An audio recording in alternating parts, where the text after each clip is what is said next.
The first thing you should know about me is that I'm very faint of heart. There's a pamphlet I've been looking for a while now.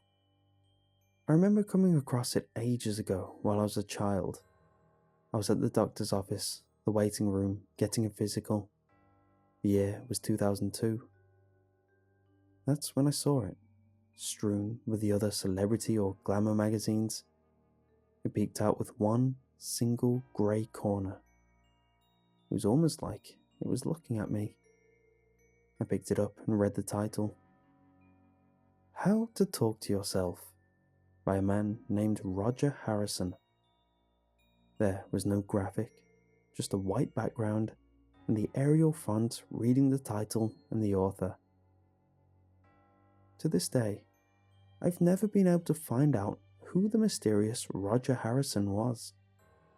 I've spent countless hours on the internet browsing for anyone who remotely matches my query. Last week, I found a tattered piece of paper plastered to a sewer grate, colours running from the recent rain. I picked it up and read the title. It was the same pamphlet from my childhood, the one I remember so very clearly on that one day in the waiting room. How to Talk to Yourself. I quickly stuffed it in my bag. I could feel the hairs on the back of my neck stand up, the feeling you get when you're being watched. I was in a crowded square in the middle of a city. Surely it was a coincidence. I continued home, attempting to forget the pamphlet that was lying in my bag. Perhaps I'd save it as a bit of memorabilia. Perhaps I'd trash it. I walked a little faster now. I was on a sidewalk near the outskirts of the city. I live in a small, yellowing apartment in what you would call the fringes of the city. The building is grey and covered in ivy. I arrived at my building.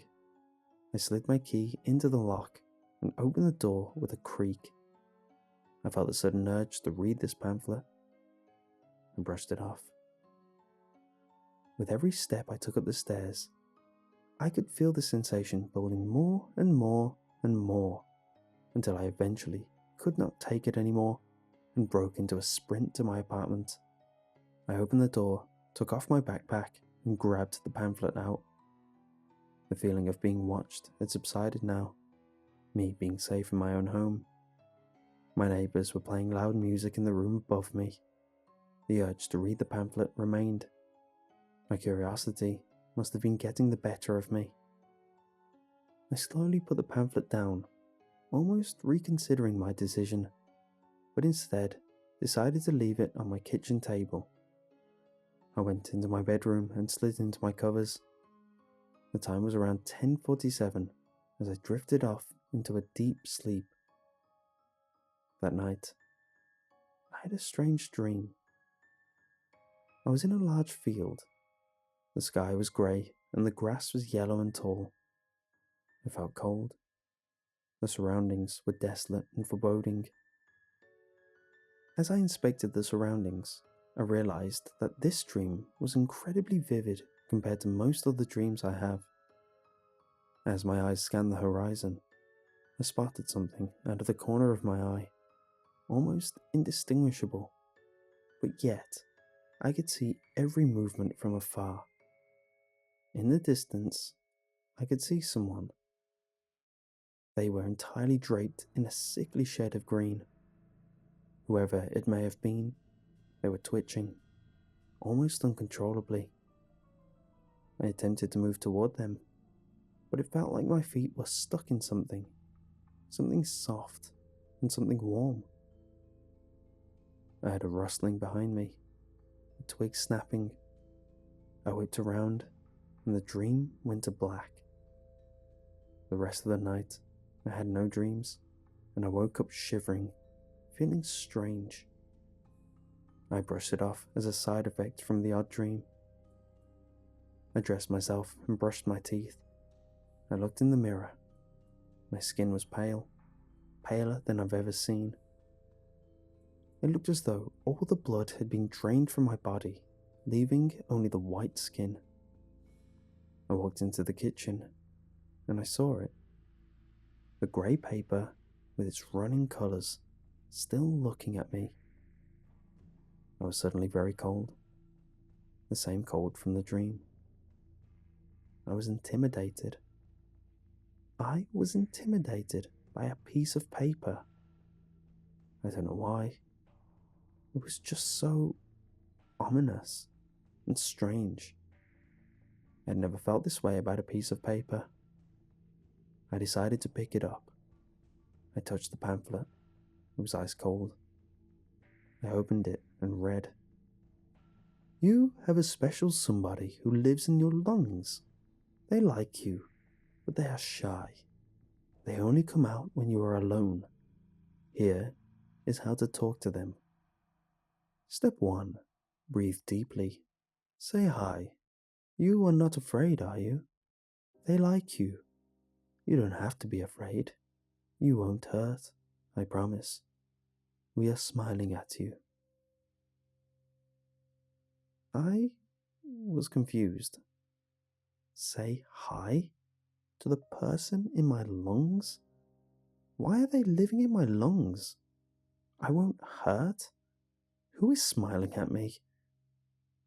It was silent, completely silent. I decided to do as the pamphlet said. I inhaled deeply and said, "Hi," softly. Nothing happened. I decided to put the pamphlet away and save the rest of the reading for after work. I walked to work. My co-workers were silent, as they usually are. But instead of the typing of computers or movement of machines, there was nothing. Absolutely dead silence. The kind of silence that makes you go mad. It was deafening. I hastily finished my work and left the building to get a cup of coffee. I arrived home about an hour later. It was now 9:24.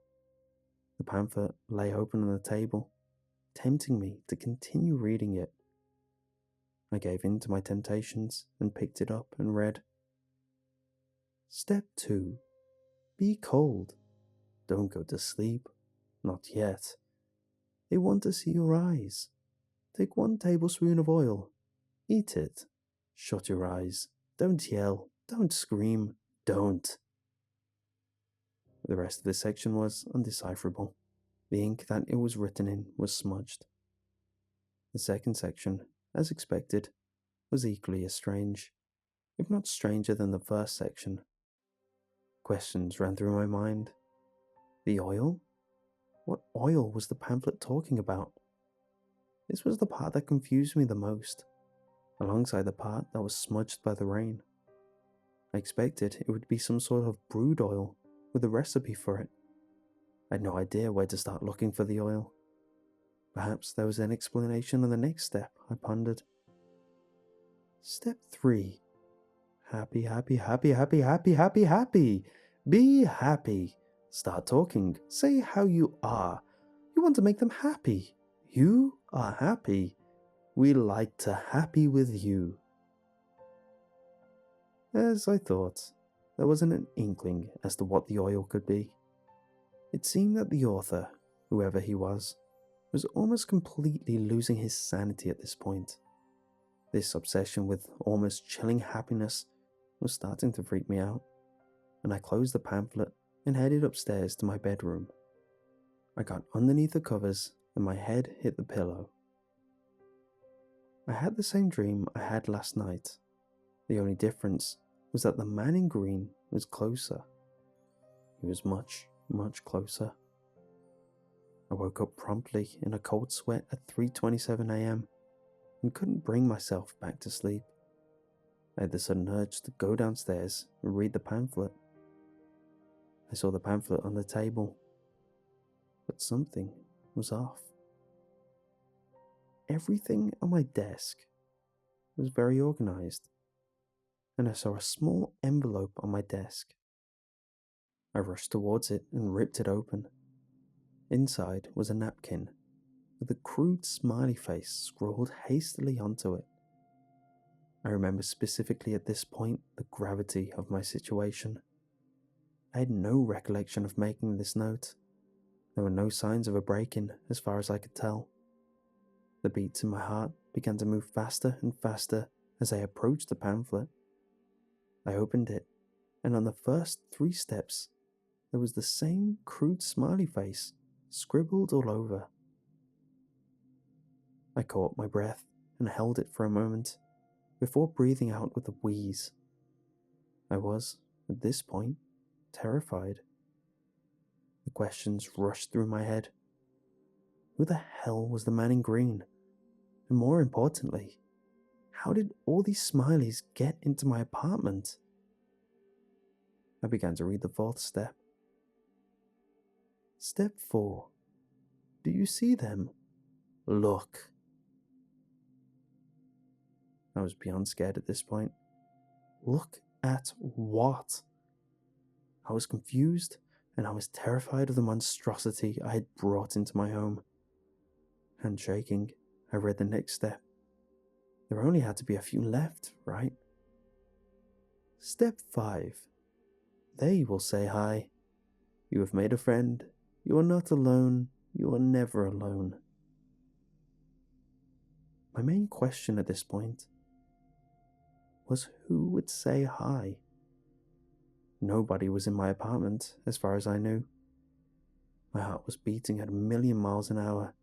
Fumbling with the pages, I turned to the next and final step, which was not really a step, but more of a statement. Final step. You're never without your happy friend in your lung. You can sleep now without waking up. The author's obsession with happiness was almost cruel to the reader. It was haunting, the way whoever wrote this put it. Somehow, my heart beat faster and faster, and I felt woozy. I was confused, terrified, and alone. The last thing I remember before blacking out was a raspy breathing behind me. I woke up 2 days later in my bed. Had it been a dream? The paper was nowhere in sight. I walked down to the kitchen, and my eyes lit upon the paper. It had been real. My heart sank. The sun was setting. Rubbing my bleary eyes, I picked up the paper and turned it to the back. Scrawled on the back of the pamphlet in all caps was the following: Never alone, never alone, never alone. They're here, never alone. I don't like this. I'm not alone. I like you. I like you. I can see you. You little friend. I want to touch you. Now let me see you. I like you. I'm going to feel all of your little insides, my very special friend. Underneath the inscription, there was a smiley face. And from behind me, I heard a raspy, shallow voice. Hi.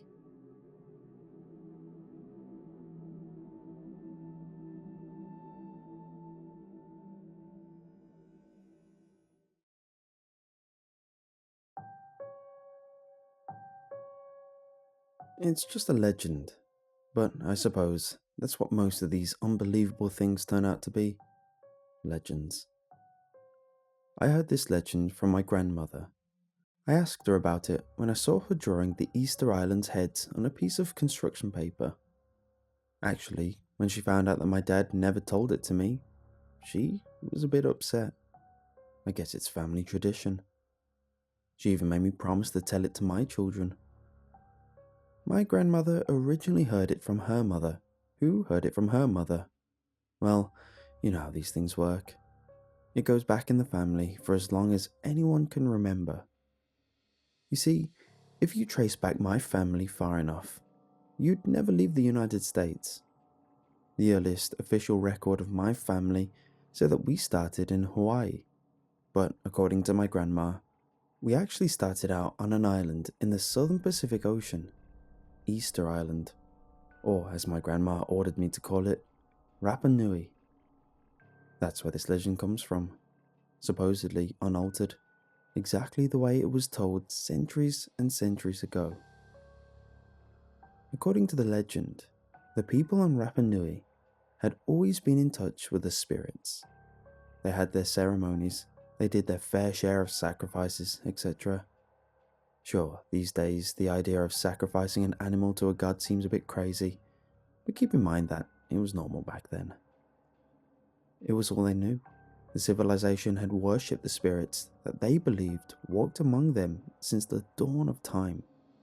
Well, actually, I should say, flew, apparently. The spirits that my wise ancestors worshipped were actually giant, creator bird people. Not that I'm judging or anything.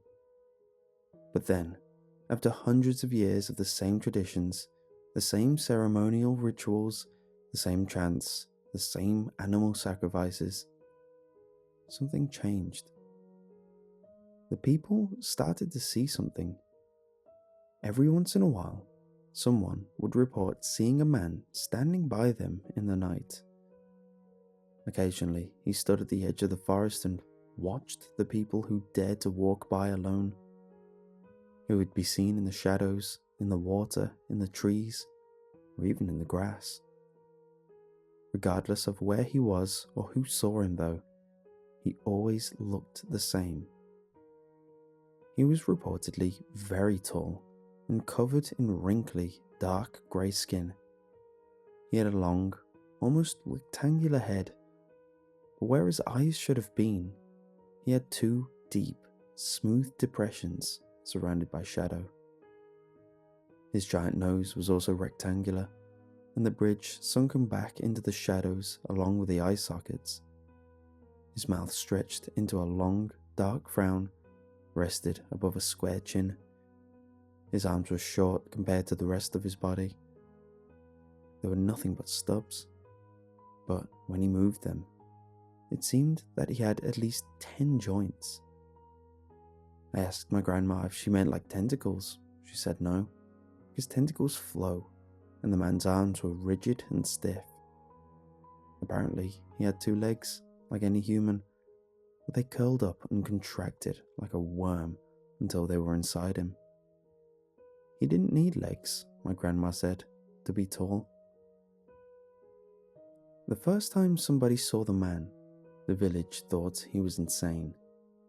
He talked non-stop about this man that only he could see. He tried to describe the mysterious figure and insisted that it was familiar to all of them, that they'd all seen it before dozens of times. No one could understand the descriptions of the man though. A week passed, and the man from the village saw the strange being, who from now on I will refer to as Moai, more and more frequently. But the more he tried to explain to his family what the Moai looked like, the less they understood what he meant. Then, exactly a week after first seeing it, the man was found dead where he slept. The Rapa Nui people thought that their gods had struck him down for blasphemy, and they chose to never speak of him or the Moai again. However, about 2 weeks later, another member of the village claimed to have seen the Moai one night. She said that he didn't watch her, but simply stood over her, staring straight forward into the darkness. However, she also mentioned how the man who saw it before was absolutely right now that she saw it. She knew it. She had known its face, with the sunken eyes, its pointed nose, its bold, wrinkled head, and its eternally closed mouth. The villagers thought that she'd gone mad as well, and ignored her as she described the Moai to them. A week after she first saw it, she too was found dead. She had eaten a poison berry by mistake. The people of Rapa Nui kept on seeing the Moai, and people who saw it died 7 nights later. It wasn't like a plague, though. It wasn't like the Moai would appear to people, therefore condemning them to death. It seemed that those who saw it would have died anyway. It was more of a warning than a sentence. And each time someone saw it, they would realize that they knew its face like they knew the camp in which they lived, like it had always been there, and they just didn't realize until they saw it. but people who couldn't see the Moai swore that they had never seen anything like what those who could were describing before. But one thing about the clan's attitude towards the Moai did eventually change. The chief decided that it was an evil spirit who appeared to those who were going to die. One man who saw the Moai got so frustrated that no one knew what it looked like that he decided to carve it out for his fellow villagers to see. He made it out of the tallest boulder he could find, and he carved the omen exactly how he saw it. But the Rapa Nui people, upon looking at the effigy, held that they had never seen the thing before. The man who carved the statue was so angry that he took one of the stone tools he had used to carve the statue and sliced his throat open. He ended his own life exactly 1 week after he saw the Moai. Then something terrible happened. I guess you could call it genocide, but it's not like you'd expect. You see, the clan's chief demanded to know what the Moai really looked like. If everyone who saw the Moai recognized it, then they should have recognized the statue too. But they didn't. So they needed another skilled carver to see the Moai and make as many statues as he could. And here's the terrible, genocide-ish part. The natives came up with an idea. Everyone who knew how to carve stone was to kill themselves in a week. That was the plan. The plan was for the carvers to kill themselves. Well, it worked. And they produced quite a few statues out of it. But by the time that the workers ended their lives, the chief looked upon the statues that had been produced and saw that they were all identical to the original. So he ordered more people to kill themselves. Not enough people volunteered, so he sought help from the other clans on Rapa Nui. None of the others had heard of the strange Moai creature that the messengers talked about. But after someone from the first tribe visited another tribe, then people from the new tribe began to see it too. Suddenly, it was an island-wide disaster, and every craftsman on Rapa Nui was ordered to be executed in 7 days. It worked, and every craftsman began seeing the Moai. They carved it into the boulders to prove what it looked like, but they were still almost exactly the same, and still no one knew the face. My grandma said that the mass homicides and suicides went on for almost a year, until finally every chief, all at once, saw the Moai. They realized that the people they had killed had really been carving the statue perfectly the entire time. They stopped ordering deaths of stone carvers, but that didn't stop the uprising all across the island that took the life of every chief. That's where the legend part stops, I'm afraid, because the people of the island stopped carving the statues after that, and a few hundred years later, the Europeans arrived. They were a bit surprised by the statue, which, by the way, had been positioned along the shoreline in hopes of frightening away any more dark spirits. They figured that the statues of the Moai were simply erected in honor of the Rapa Nui ancestors. It wasn't until one of the settlers started seeing the Moai that they realized what the statues were. They thought the Rapa Nui natives had summoned the evil spirits by building the statues, and they tried tearing them down. It obviously didn't work. I asked my grandma what happened next. I mean, obviously people who visited Rapa Nui didn't still see the Moai when they were about to die, did they? She told me that it only ever appeared to the people who currently lived on the island and to direct descendants of the original natives. Visitors weren't haunted by it. I asked her if I would see it when it was time for me to die, since she had just told me that I was a direct descendant of the Rapa Nui natives. She just smiled and laughed quietly, as if I had just told a joke. Then I asked her why no one knew about this legend. I mean, if the Moai still appear to some people, don't you think they'd want to tell someone? She told me that the locals know not to make a big deal out of it. The more they talk about the Moai, the more often it appears to them. She said that some people went mad if they didn't talk about it though. Apparently, the fact that no one understands exactly how familiar the Moai is until they see it is almost too frustrating to handle. Sometimes it's so unbearably maddening that the victims end up killing themselves. But people find their own ways to deal with it during their last week of life. Some people travel to Rapa Nui to see the ancient statues. Some people make their own mini sculptures of the creature. Some people simply draw the Moai on a piece of paper just to make it easier to deal with the stress. My grandmother died 4 days later.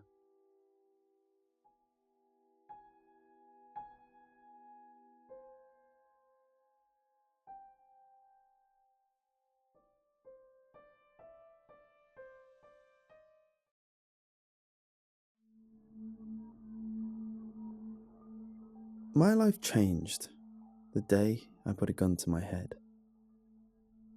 The years without my wife and son were unbearable. Time and hope seemed to pass by in tandem. With no family or friends, I grabbed two of my favourite possessions, a bottle of bourbon and my .45 caliber revolver. It was cold, rainy and quiet. A good day to die. I took a final swig and placed the cold barrel against my sweating temple. With one final deep breath, I wrapped my finger around the trigger and... knock, knock, knock. I set the gun down, racking my brain as to who could be at the door. I never had visitors. Still, I feared this person could hear the gunshot, and I didn't want anyone to be involved with my death. I had already caused enough trauma for a lifetime. I got up from my bed and slowly stumbled to the front door. To my surprise, there was no one there. Instead, a bouquet of 13 black roses and a small brown parcel sat on my doorstep. As I looked up on the inked-coloured flowers, images of my wife's funeral played in my drunken mind. The memory of a memorial service is hazy, but there are a few details that I will never forget. The cold rain dampening my grey suit, the glaring stares of judgment from her family, the familiar sting of bourbon in the back of my throat, and the bouquet of black roses placed next to her casket. It was the first time I had ever seen black roses, and they stood out like a drop of dark paint on a white canvas. I looked down at the package again. A card placed within the black flowers asked one simple question in red ink. Why do we dig graves? To this day, I have no idea who left the ominous flowers and strange note. Life as a single parent was difficult. My wife was the one who held our small family together, and then it was just my son and I for a while. I would give anything to have my boy back. I should have been keeping an eye on him the day he went missing. As usual, I was too busy slipping out of consciousness, fumbling to take another drink before my heavy eyelids shut. The police never found him, and they probably never will. He was 7 years old when he was abducted. I bent down and grabbed the items from my doorstep, brought them inside, and placed them on the table. After a few moments, I tore open the rain-soaked parcel. Inside was a single spool of Super 8 film. Whoever sent me the package knew me well. Collecting Super 8 was my only hobby, although I rarely spoke of it. With the film in one hand and my bourbon in the other, I retreated to the basement and proceeded to dust off my old projector, hung a small sheet over a clothesline, and loaded the film. The image burst to life. A buzzing swarm of grey static was followed by a theatrical countdown. 3, 2, 1. The black and white picture was shaky, displaying rapid flashes of clouds and sky. I inched closer to get a better view of the video. The scene came into focus. A boy in a large field covered in dirt and grime. The camera zoomed closer, and his face came into the frame. The bottle fell from my hand and shattered on the floor. The boy was my son, Benjamin, and he was digging a large hole. I gasped. I was sure it was him. Thoughts raced through my head. I felt dizzy. Where was he? What was he doing? Who sent the film? I kept watching, and in an instant, the basement exploded with sound, forcing me back in a fright. A deep, grainy voice spoke. Benjamin. My son stopped digging, cocked his head to the side, and stared at the camera. Benjamin, why do we dig graves? To bury the dead, my son said in a monotone voice. And why do we bury the dead? The deep voice asked. Benjamin responded. We bury the dead to feed the black roses. I jumped to my feet and paced around the basement. I had to act. I had to rescue him. The voice spoke again. Do not tell anyone. Come alone. The camera panned to a large hole Benjamin had been digging, then focused on the surrounding area. It hit me. I knew the building he was standing near. It was the abandoned warehouse I used to pass on the way to work. It's a monstrous eyesore in the middle of nowhere and has been falling into disrepair for half a century. I knew where to go.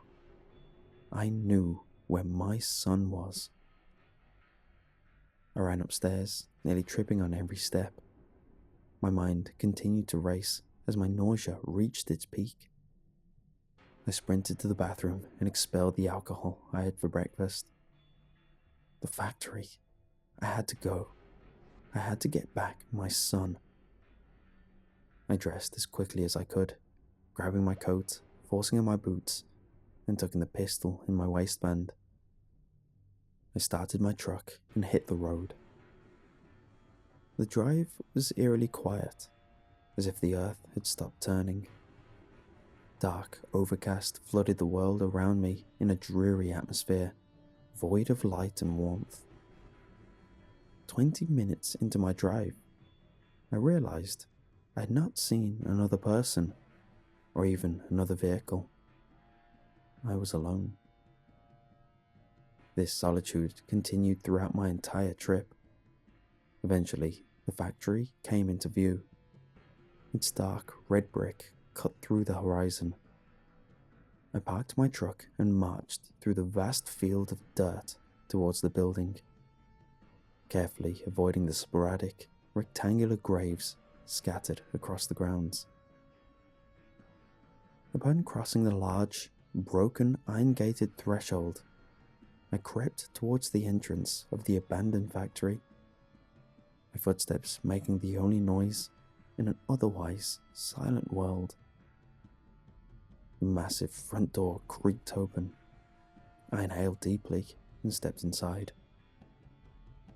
It was enormous. Concrete walls and steel beams towered above me for miles. The floor was an endless sea of broken brick, metal, and dust. The skeleton of an old assembly line sat motionless in the center of the main room. I clicked on my flashlight and began my search, unsure of where to start. I walked the halls for what seemed like hours, frantically opening doors, only to find more dust and darkness. I was ready to give up. I decided I would head home, turn the film reel into the police, and drink this all away. I walked back to where I had entered the facility. When I finally reached it, I stood in disbelief. The door was gone. It had been replaced by a solid concrete wall. I pushed against it with all my strength. How was this possible? An explosion of noise and flashing light filled the entire factory. I spun around and drew the revolver from my waistband. The assembly line sprung to life with a loud grinding of gears. I walked forward to investigate. Piles of twisted metal and glass traveled down the line and into the next room. An aroma filled the air, smelling of oil and gasoline.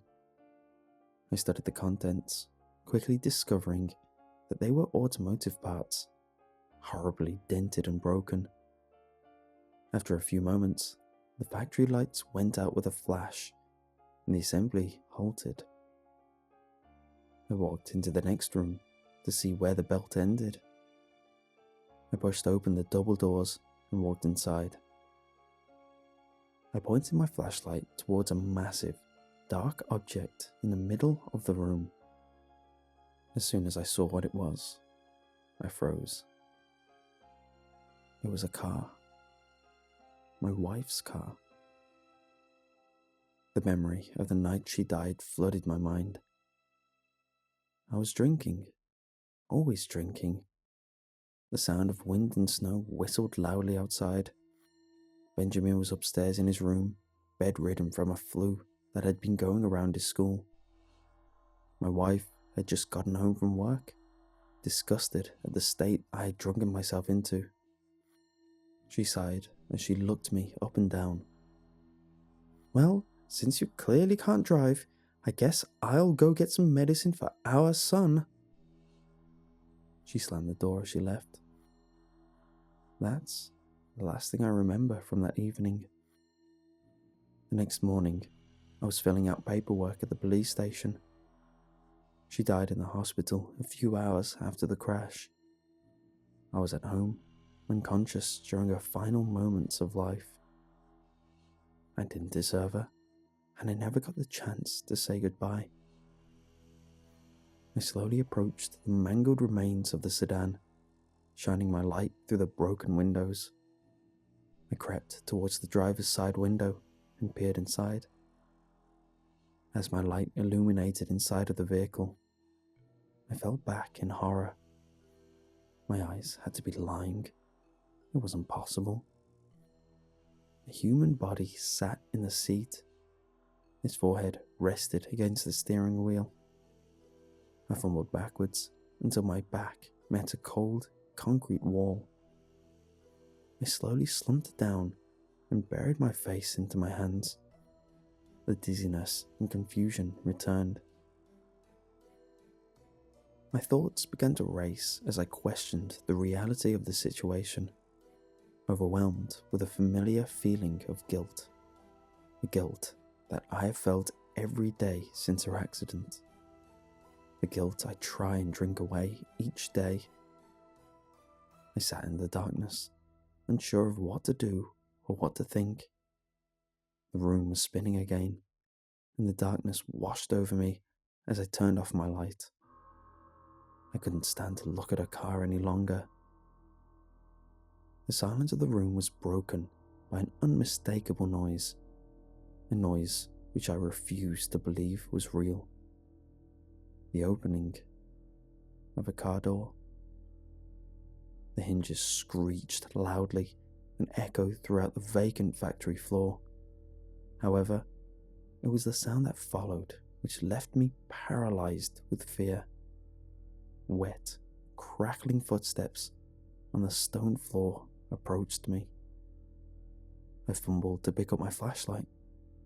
The room illuminated, and I gasped. No, It can't," was all that I was able to stutter.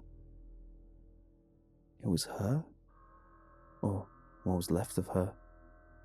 The tattered remains of my wife's corpse stood before me, staring down at me with one eye, the other an empty socket dripping with blood. She was wearing the same clothes as the night of the wreck, torn and stained. I tried to speak again. "Ellen, I'm so sorry." Warm tears ran down my face, and the flashlight shook violently in my quivering hand. The body shuffled forward, dragging a crushed foot and leaving behind a trail of dark blood. It knelt in front of me and placed a cold, skeletal hand against my cheek. The smell of rot was overwhelming. I closed my eyes tightly as I dry heaved from the putrid stench. I could feel its face a few inches from my own, my tears now an uncontrollable river. It pushed its cold, decaying face against mine and whispered broken words into my ear. "Why do we dig the graves?" I screamed at the top of my lungs as I fired the .45. The sound was deafening. It reverberated through the cavernous building. Seconds later, a deep silence overtook the building. I slowly opened my eyes. It was gone. All of it, the car, the corpse, everything. The heart was beating out of my chest as I tried to catch my breath. The smell of gasoline and rotten flesh still lingered in the air. Just as I began to calm myself, the factory lights flickered on, and the conveyor belt sprung to life once again. I whipped my light rapidly around the room. Feelings of confusion and anger pulsed through my body. I looked towards the conveyor belt as new objects began to appear. I crept forward to get a better look. They were toys. Benjamin's toys. I recognized them immediately.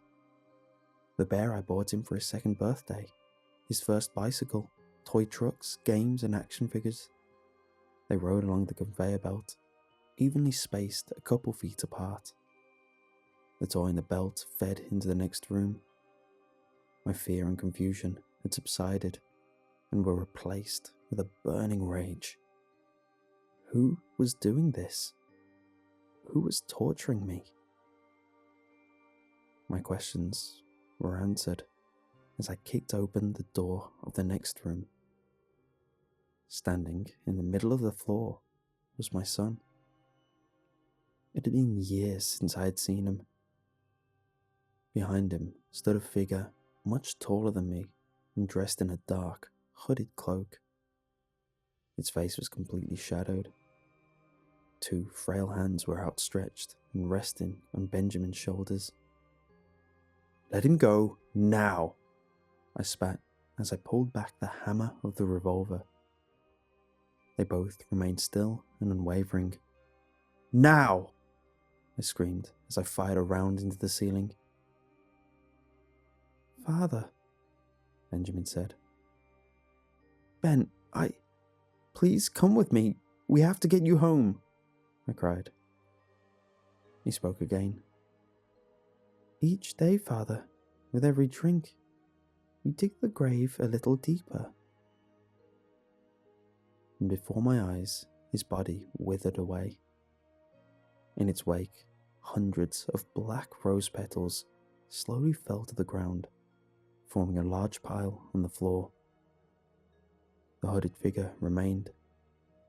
"What did you do? Bring him back!" I cried. The figure slowly pulled back his hood, and I looked in disbelief. A disfigured version of myself stood before me. His contorted face grinned as he raised a bottle of amber liquid to its mouth and took a drink. A horrible, inhuman laugh escaped its mouth and filled the room. Without hesitation, I fired a bullet straight into the monstrosity's head.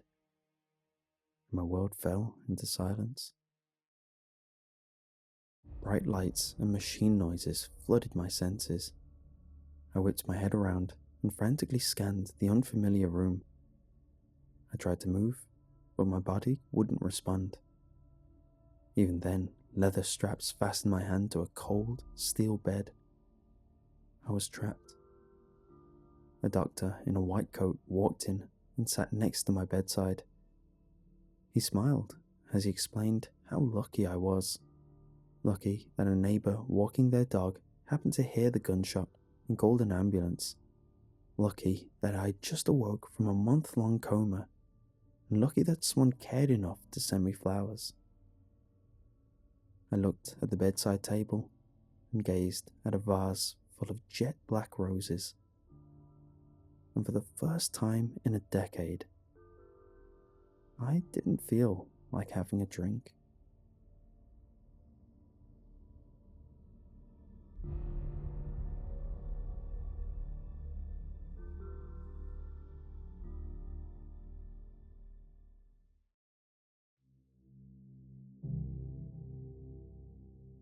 My friend and I decided to spend our summer break in a cabin that his father owned on the outskirts of a large forest. We figured it'd be fun. There was a lake nearby you could walk to, and it was an all-around different environment than the city. We figured we deserved some downtime after finishing up our college exams. Some time fishing and swimming in the lake and some fresh air would do us some good. Frankie and I have been friends since we were young, and although we grew apart personality-wise, we've always stayed in touch. Frankie is your classic, outgoing, likable guy. He has tons of friends and everyone likes him. He's confident, charismatic, charming. Everything I'm not. In fact, we have almost complete opposite personalities. I'm shy, and I don't have that many friends. I'm willing to admit that I'm a bit odd. I don't like sports like most of the guys. I like art. That, in itself, isn't what makes me odd. It's more of the subject matter of my pieces that make people feel uncomfortable around me. And no, I don't draw pornography. I draw and design monsters. Anything from zombies to aliens. Now, a lot of people like my art, but that's because they don't know me on a personal level. Most of my friends and family dislike my subject matter. They think it has a negative influence on my mind, that it's unnatural for someone to think about these things so often. Don't get me wrong, I'm not some sort of monster hunting freak or cultist. I just like monsters. I like the feeling of false fear, like a lot of other people. Of course, it's fun to feel chills up your spine when it's fake. I once asked Frankie why he still wanted to be my friend, and he simply said, "You're interesting, unlike most people." That's what I've always admired about him. He's very accepting of all people, even me. He isn't like everyone else who tried to change me. I'm his friend, flaws and all. When we first arrived at the cabin, it was like something out of a dream. It was huge, had lots of windows and wood furnishings, the works. We didn't waste any time either. We immediately set our things down and made our way down to the lake. The sun was still high enough up in the sky to where we thought we could make it back before dark. I, of course, brought my sketchbook, hoping to get some inspiration while I was down there, and Frankie just brought his fishing pole with a small bag of bait. It wasn't very hard to find our way down, and it took us about 30 minutes altogether to get from the cabin to the lake. We sat there for a good while talking about random things like music and girls. Frankie did most of the talking, no surprise there. After a few hours, we both were silent, just enjoying the sound of the lake and birds, the wind too. I sat and drew the creature from the Black Lagoon while he fished.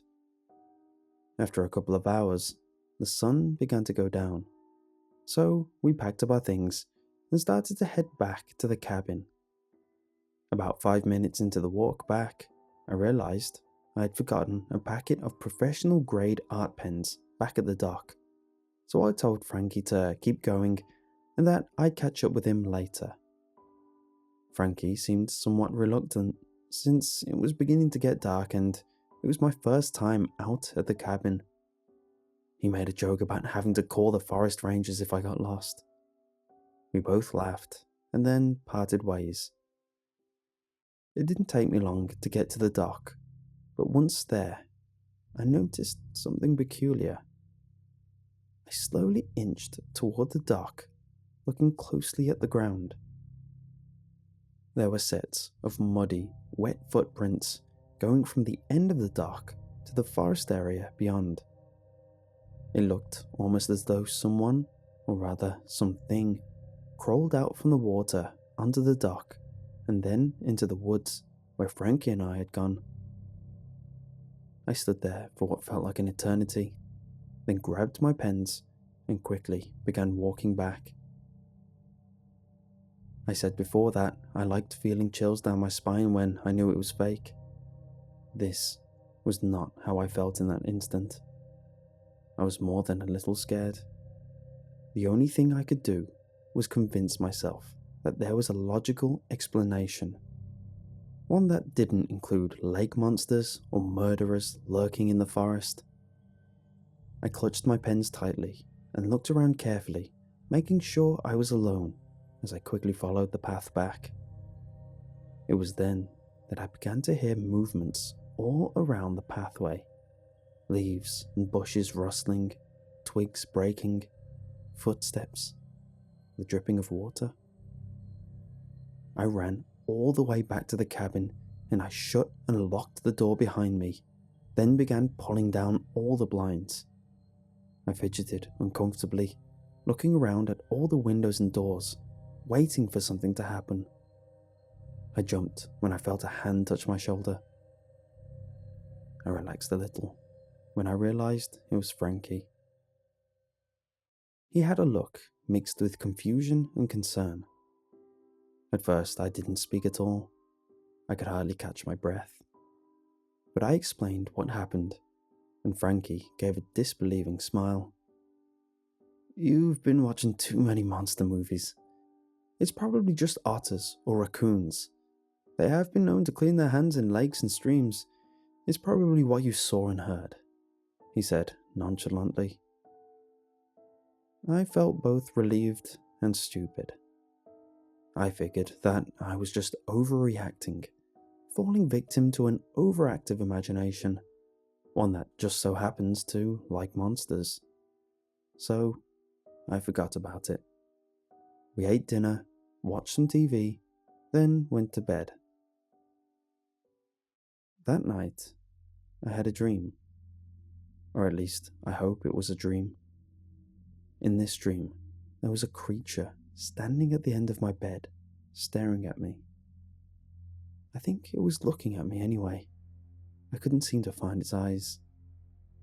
There were 2 hollowed out sockets where the eyes probably would have gone. It was covered head to toe in hair-like, algae-like substance. Its entire neck was hidden in the substance as it draped over its huge, broad shoulders. It leaned over, placing a bony, soppy wet hand on the end of my bed. The tip stained a dirty black. Its fingernails were chipped and overgrown, scratching against the bedpost as it made its way to the corner of the mattress. The floor made a sloshing sound with each step as it slowly made its way closer to me. I wanted to scream, run, or hide, but I was frozen in place. I didn't make so much as a peep as it leaned its massive body over my face. Water dripped from its body onto my face and arms, accompanied by a few tiny black water beetles that squirmed when they landed on the bed. It opened its mouth, which had no lips, just a set of teeth that were uneven, yellowed and black-stained. I watched as water dripped from its jaw, followed by one of its black-stained teeth landing right in the middle of my chest. It leaned its face inches from mine, and it was then I noticed the unbearable stench of tobacco. It made me feel sick to my stomach. Everything went silent. The only sounds were that of its laboured breathing and my own heartbeat. My eyes widened as I felt cold, scared. I could hardly contain my fear any longer. The room started spinning and my vision grew cloudy and dim. My own breathing became shaky and uneven. Within seconds, my eyes rolled back into my head and I was unconscious yet again. But I could have sworn that in those last fleeting moments, I heard the words, "You're mine, boy," slip coarsely from its throat like a puff of smoke. I woke up in a cold sweat that morning.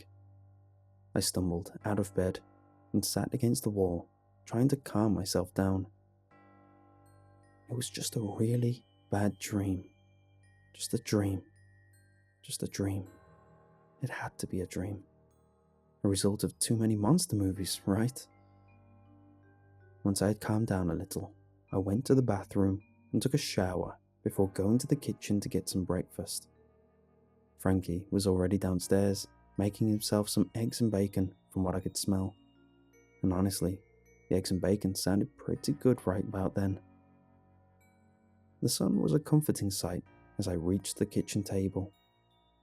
When Frankie noticed me, he gave a quick smirk before asking, "See anything spooky this morning?" I frowned slightly. I knew he was joking, but the memory of what happened that night was too fresh in my mind to ignore completely. I shrugged and managed to pull a quick smile before picking up my drawing pad to help distract me. Frankie gave a dissatisfied expression, as if he were hoping that joke would be funnier, then went back to his eggs and bacon. "You want some?" he asked. I answered eagerly to try and lighten the mood. "Yes, finally, I thought you'd never ask. I was about to starve to death over here." We both laughed and began poking fun at one another back and forth. It was almost as if things had gone back to normal. In my absent-mindedness, I had drawn something I had hoped I would never have to see again. I didn't notice until I was almost completely finished with the sketch. Those two empty sockets that haunted my dreams. I immediately shut the book and put it aside uncomfortably. How in the world could I draw that without even realizing it? Art isn't a thoughtless process. You have to know what you're drawing in order to actually draw it properly, so why did I want to draw it? My eyes drifted slightly over to my hand, noticing something even more alarming. The tips of my fingers held a yellowish tinge, accompanied by small black stains in between my index and middle finger. At first, I thought it was just ink, but none of my pens were leaking at all. How in the world did my fingers get like that?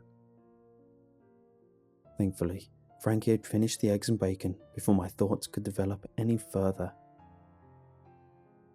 Once we finished eating, Frankie suggested that we go to the lake and do some more fishing and maybe even go swimming. I was reluctant, but I wanted to do anything in my power to forget my fears, so I eventually agreed. I put on my bathing suit and tried to wash the black stains off my fingers in vain. It wouldn't come off. I don't know how, but I managed to convince myself it was just ink and that I had probably overlooked a pen. I mean, it made enough sense, right? I grabbed my sketchpad out of habit, which was sitting open to a blank page on the kitchen table. I shrugged, figured Frankie had probably looked at it while I was getting dressed. I honestly wasn't planning on doing any swimming, but it'd be easier to refuse Frankie's encouragements at the lake than at the cabin. We both headed down to the lake once we had gathered our things. Frankie seemed at ease in the outdoors, but I kept an eye out for anything peculiar. I couldn't ignore the nagging feeling that something was wrong. Everything seemed normal once we got to the dock. The sun was out, the sky was bright blue, the lake looked inviting. Perhaps it was all in my imagination.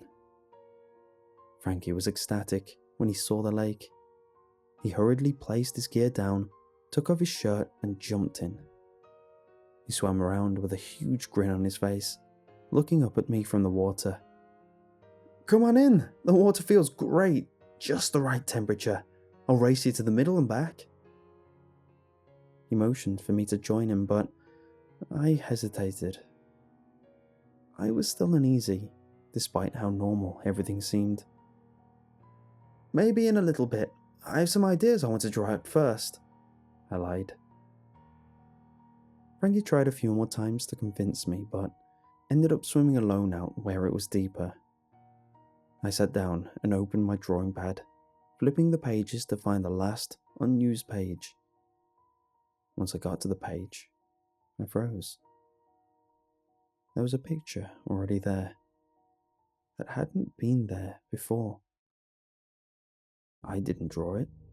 I know Frankie didn't draw it. There was no way he could. I was holding my drawing pad the entire way to the lake. I stared at it, feeling a chill run down my spine. It was a picture of a boy sitting on the dock, looking at a large book, much like mine, but there was a giant dark figure behind him. I noticed a large shadow began to slowly cover my book and me. Everything seemed to move in slow motion. I couldn't hear the singing of the birds anymore, but I could hear Frankie yelling my name. He was swinging his hands in the air and yelling about something. I couldn't really hear what he was saying, but I think I already knew. Water dripped onto my drawing pad and my shirt. The smell of tobacco filled the air. My eyes were beginning to water in fear as I slowly gazed up to see those empty sockets staring straight back at me. My eyes widened in fear. I tried to run, but it grabbed my leg and yanked me down. I grabbed at the edge of the dock, but it pulled me with such a force that I couldn't help but let go. It began to drag me into the forest. I screamed, commanded it let me go, but it didn't even look back at me. I could hear what seemed to be slurred mumbling coming from its mouth. It yanked me along forcefully as I grabbed anything I could. I scraped the ground till my hands and arms were covered in dirt, cuts and bruises, but it made no difference. I continued screaming, hoping someone would hear me, but no such luck. Suddenly, a small shack came into view. It looked as if it had been abandoned for decades. I was surprised it was even still standing. It looked as if it could fall apart at any moment. It stopped at an old storm cellar, which had opened with its free hand. It dropped my leg, and I immediately tried to run, but within seconds, it grabbed my shoulder and threw me down into the cellar. I fell down the stairs and hit my head hard on the floor. I sat there, staring at the ceiling as the world spun. I heard the creature laugh with a scratchy, breathy voice as it slammed the doors shut. I was out cold within minutes. I don't know how long I was out, but by the time I woke up, it was dark. My head was throbbing, and I could feel a warm substance trickle down the side of my face into my hair. I tried to sit up, but that made me feel even worse. Everything kept moving, and I couldn't keep my balance. My wrist hurt badly. Probably landed on it wrong when I was thrown in here. The room was filled with lit candles, so I could see, but not very well. I jumped slightly when I heard glass break from the floor above me. I could hear yelling and more glass breaking. My head was beginning to feel better, so I sat up and turned my head up towards the ceiling. There was more than one voice, 3 to be exact. One was hoarse and angry. The other 2 sounded slightly younger, a man and a woman. Suddenly, I began to hear screaming. I noticed a discoloration in the small section of the floorboards above me. I felt a drop of warm liquid fall on my cheek. I went to wipe it away and looked at my hand to see what it was. I was horrified to see the red liquid smeared across my hand, and I quickly crawled out of the way of further drips. I needed to get out of the cellar now. I was about to turn around when I noticed someone sitting at a table next to the side wall. He looked pained, leaning his head against the tip of his fingers. He looked over at me with an expression filled with years of unhappiness. In the middle of the young man's shirt was a large bullet wound surrounded by a damp blood stain. There were speckles of blood on his face and shoulder. His hair and eyes were as black as coal, and his skin as white as paper. He looked very similar to me, except he wore clothing that looked as if they were from the 1900s. He had a white button-up shirt with brown long pants, accompanied with thin suspenders and black dress shoes. He put me here after he shot me. His own son. That was before he decided to dump my body in the lake. He fiddled with his hands for a moment, before speaking again. He was always so disappointed in me. He blamed his smoking and drinking on me, like I was the reason. But I think he was just lonely, afraid I'd leave him behind like my mother did. She died when I was young, and he was never the same again. He looked up at the ceiling with a glare so cold it could freeze a person's soul. I guess maybe he thought he'd make me stay. After all, you can't leave if you're dead now, can you? But I would have loved to see the look on his face when he fell in two and was too drunk to save himself. His expression became somber again, filled with its own loneliness and regret. I was about to get married to the most beautiful woman I'd ever seen. Her smile could melt the very surface of Neptune, it was so warm. She was the sun, the light of my life, and he killed her too. Suddenly, there were large footsteps coming from the upper floor. He looked at me, seriously. You shouldn't be here. You need to get out of here while you still can. He'll kill you just like he did my fiancée and me. You need to wake up now, he said. His voice was fading, and so was everything else. Everything was dark, and my head began to throb. I could hear a familiar voice in the distance. It became louder and louder until I opened my eyes once more. Nick! Nick! Wake up! Oh my God! My head was throbbing, and I tried to make sense of what was around me. There was light streaming in from the open cellar doors. From what I could tell, it was evening from the orange-pale colour of the light brightening the room. Frankie was crouched next to me, shaking my shoulders. He looked around frantically and tried to get me to sit up. We need to go now. Can you walk? He asked me. I nodded tiredly. There was no way I was staying in there any longer than I had to, regardless of my throbbing head. Once he had gotten me to my feet, I stumbled slightly, but was able to keep my balance. Suddenly, we heard loud footsteps coming from upstairs. Immediately, Frankie began pulling me to the top of the cellar stairs and out into the forest. Once there, I guess adrenaline began to kick in, because I felt well enough to walk and run on my own. We both began to run. I looked back to catch a glimpse of the young man I had seen in my dreams, standing in front of the house, watching us leave. We ran for our lives, but with my injury, I found it hard to keep up with Frankie, who disappeared in the foliage in front of me. Once I arrived at the cabin, Frankie was nowhere to be found. I called out his name, but got no response. I stumbled around the side of the cabin where the garage was, only to find that it was empty. No car. I felt my heart drop. I could suddenly hear the sloshy footsteps inching closer from the forest beyond, coming from the direction of the old shack. I backed up desperately as I saw the grim figure edge out of the forest towards me. His head twitched slightly as it tried to form a sick, twisted smile. "Found you," it wheezed heavily. Out of nowhere, I hear the car horn approaching from the driveway. Frankie pulled up in the car with a screech and shouted out the window, "Get in!" I jumped in and we sped away from that creepy shack, away from the ghosts, and we kept driving all the way until we reached the city, where we visited a hospital and a police station. We, of course, did not mention anything about eyeless creatures and ghosts.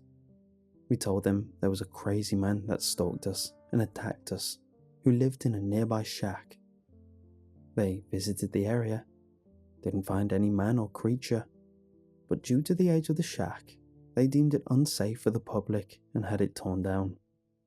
They also did a search of the cabin for any clues and found a peculiar item in my room.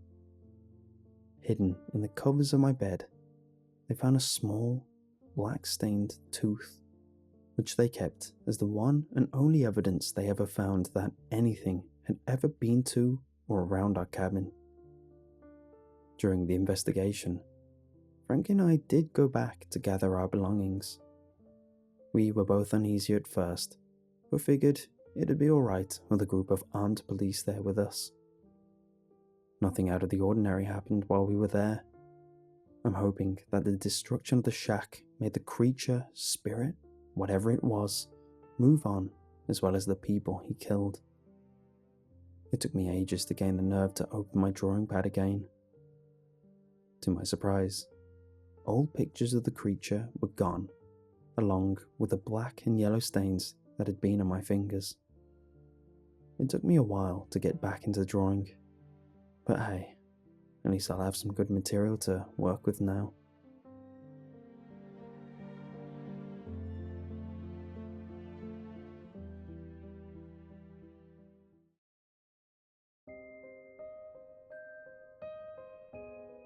We moved out of our last house a week ago, and I'm glad we did. It was definitely not safe there, especially for a man like me who has a young family to take care of. I think if I hadn't decided to get the hell out of there, I would have failed my family, and I would have lost them too, eventually. There was nothing obviously wrong with the house, actually. I suppose it was just a regular detached family home in a suburban neighborhood. I think the first thing that struck me as off about it is the fact that all the houses in the street had been built sometime in the 1980s. The odd bit about that is the fact that nobody had actually lived there in almost 3.5 decades. Nobody had ever lived in that house. But what could be wrong with that? It didn't ring any alarm bells, apart from the normal sort, like, does the electricity still work, and is the boiler outdated? On top of that, we had to check if there were any pests or squatters. Nope, nothing there. The house was well built and hadn't let anything in. So it seemed, at least. Once we were settled in, we were actually very happy there. I think, although I find it hard to believe now, we wanted the house to be our home for a good long time. Bizarrely, it just felt so perfect and right, when actually there was something very, deeply, inherently wrong about the place. The tensions began one typical grey London morning. My wife was going to drop off our 4-year-old at school, which usually takes about half an hour. It was the oddest thing. As soon as she shut the door behind her, and I was alone, I became aware of a feeling that I hadn't felt before. You could describe it as a feeling of being watched, but I think it was something else. A feeling of tension and discomfort arising from, well, nothing. Nothing at all happened. No creaks, no bumps, and no whispers.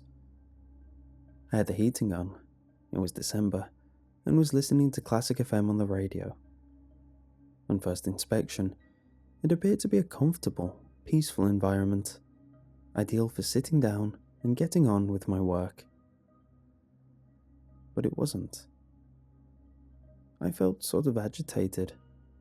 I suppose it was just down to this being a new house that I had only slept in for a few nights, and I got on with my work. Except I didn't. I couldn't settle down and concentrate.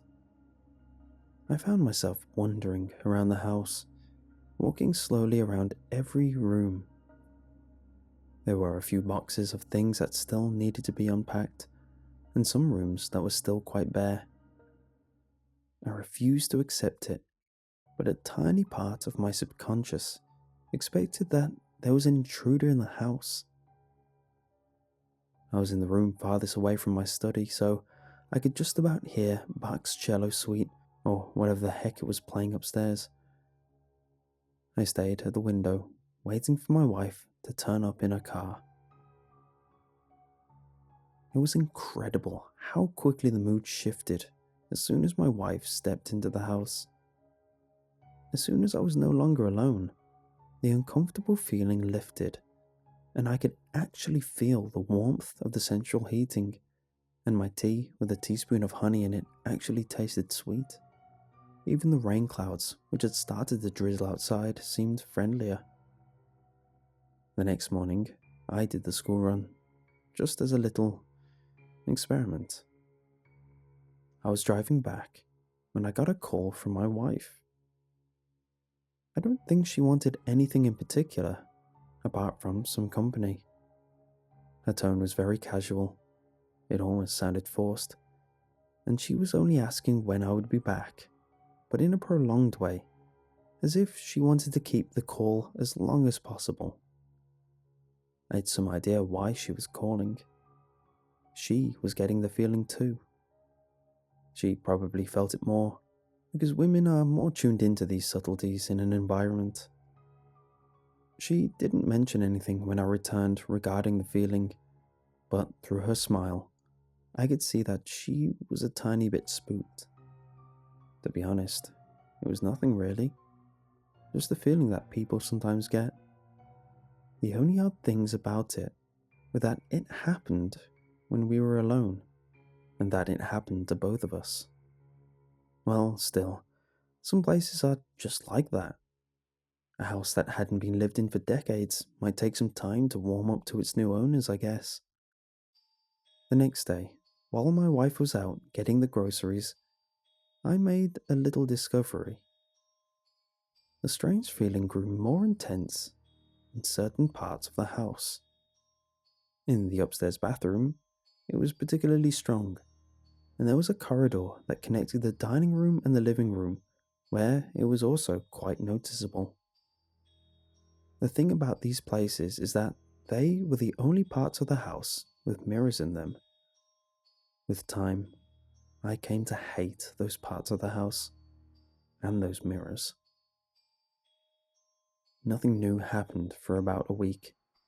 I just avoided being in the house by myself, and I noticed my wife did the same, although we never discussed the fact that we felt uncomfortable being alone.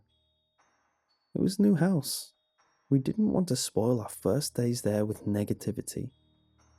But a certain negativity hung about the place nevertheless. It was not obvious, it was not intense, but it was always there. I felt somewhat hostile, as if we were sharing the home with something that didn't like us being around. I read up online, while my wife wasn't looking, that some places just have what they call negative energy.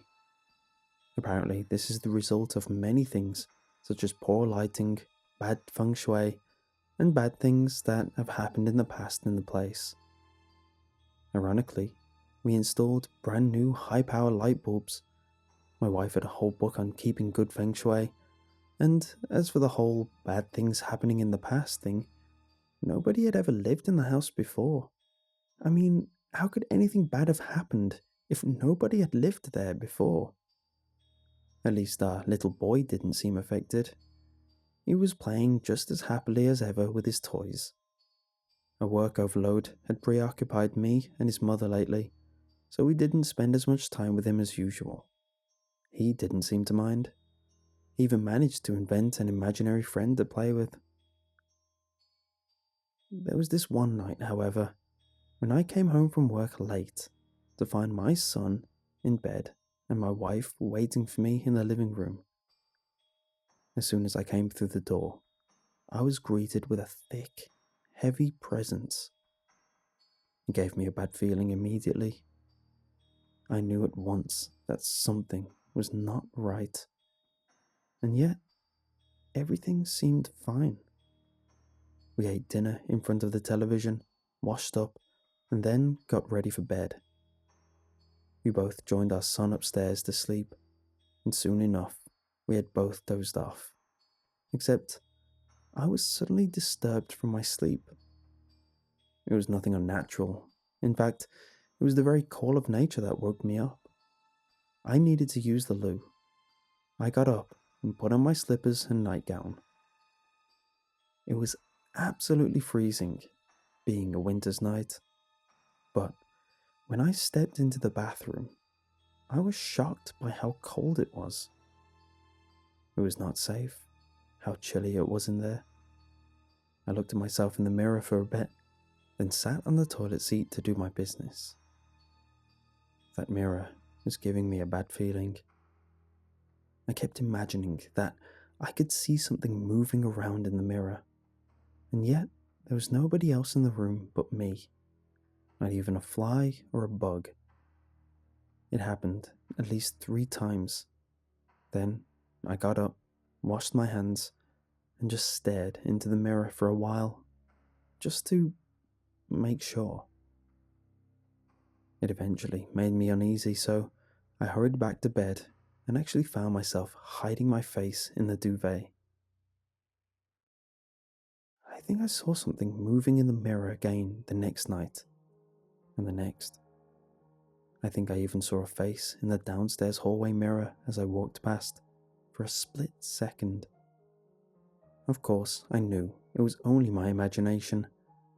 Definitely just a side effect of all the negative energy in the place. It was getting more irritating than frightening, so I decided to ring up one of those priests, those spiritual sorts who know how to brighten up places with negative energy in them. She turned up while our son was at school, a frail old Japanese woman who must have been 80 years old at least. Her son dropped her off since she was very weak and unable to walk the distance. Anyway, she came in smiling faintly and telling us in broken English that she would just take a walk around the house to get used to it. My wife and I sat quietly in the living room. Personally, I don't think she was all too happy about the house being checked out by what she referred to as an exorcist. I showed her the web pages about clearing negative energy, and she agreed with a sigh. After all, it was good feng shui to have your house cleared.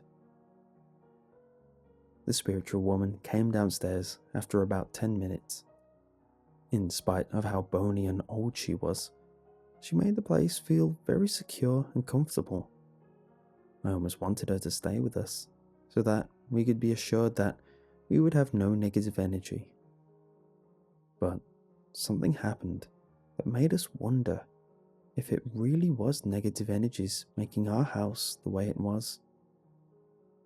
Anyway, she came into the living room and told us that she had burnt incense in some of the rooms and that she was going to go over the rooms again just to clear out any remaining negativity. But then she suddenly went stiff, and a quivering smile became a screwed up scowl and her watery eyes hardened.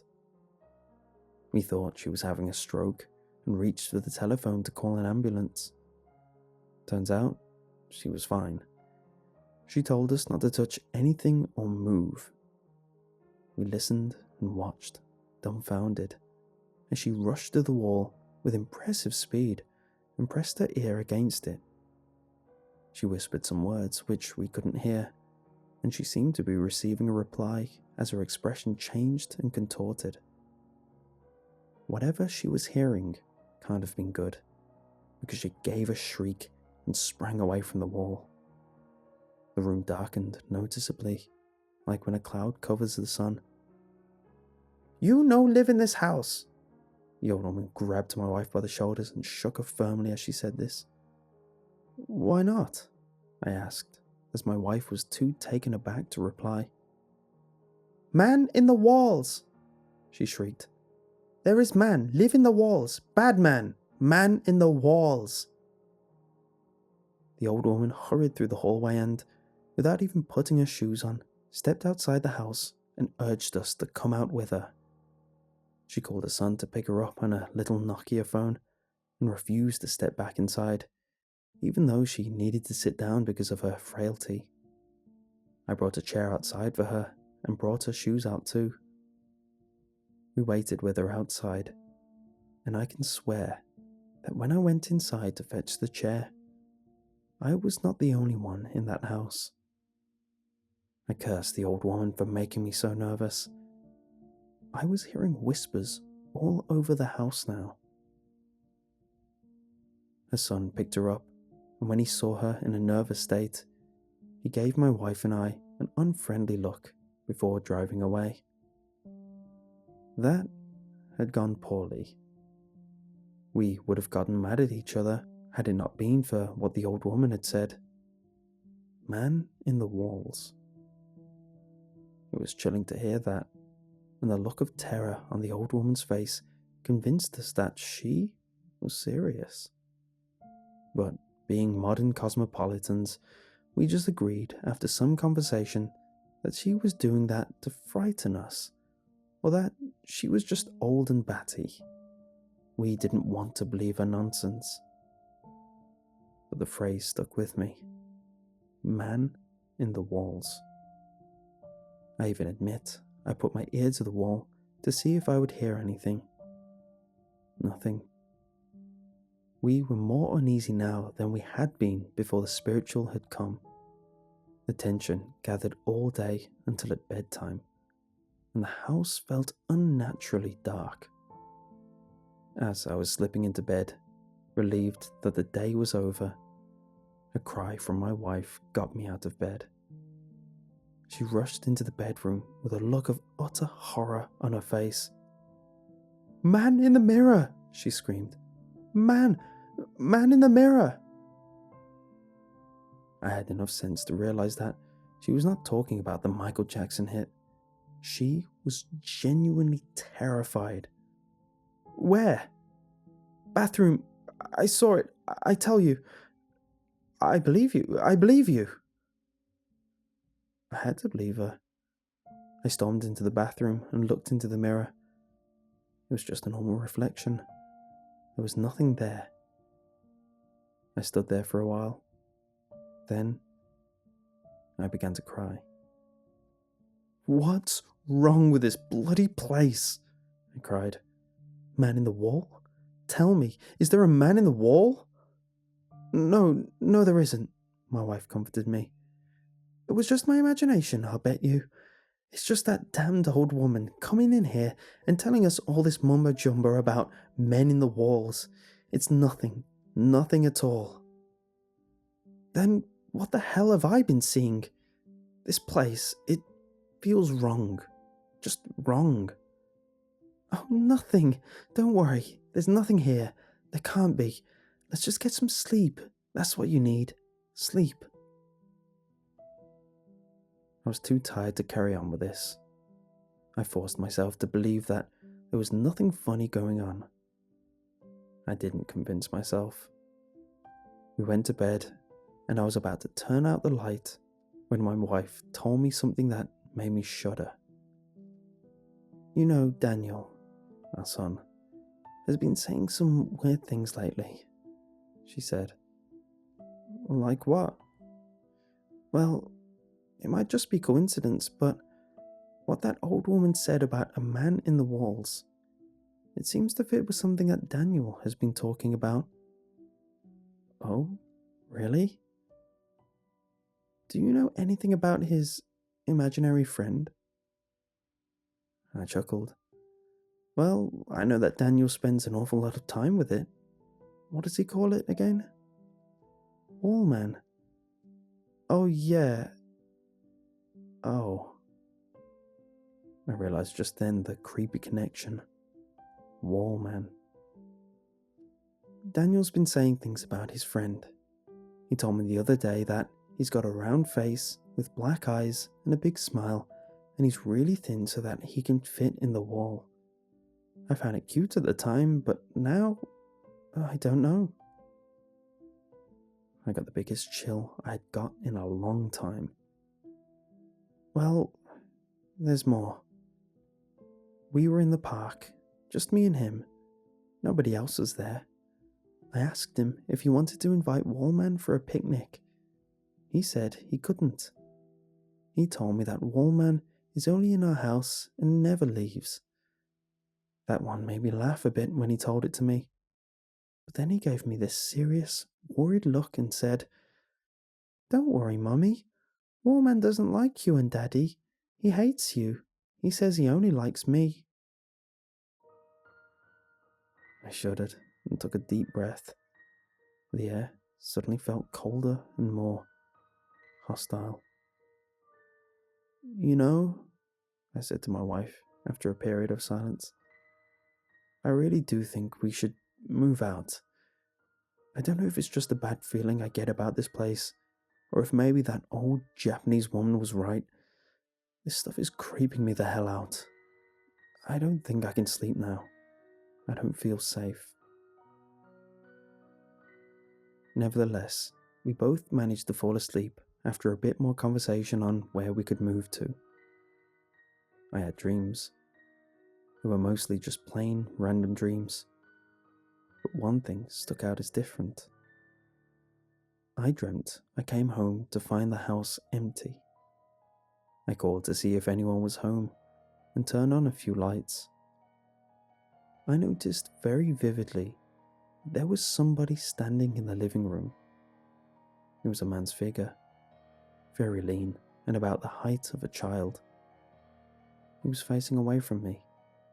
I could tell, but the light wouldn't turn on in that room, so I couldn't see any more. I think he was naked. In my dream, I called out, "Daniel?" But I felt certain that this was not my son. I was scared of this figure in the living room. The dream ended there and I woke up. I blamed all the weird events. They were affecting my sleep. I managed to get more shut-eye after that. No dreams this time. It was a Saturday next morning, so we had a bit of a lie-in. "I'm getting the kettle on. How many sugars would you like?"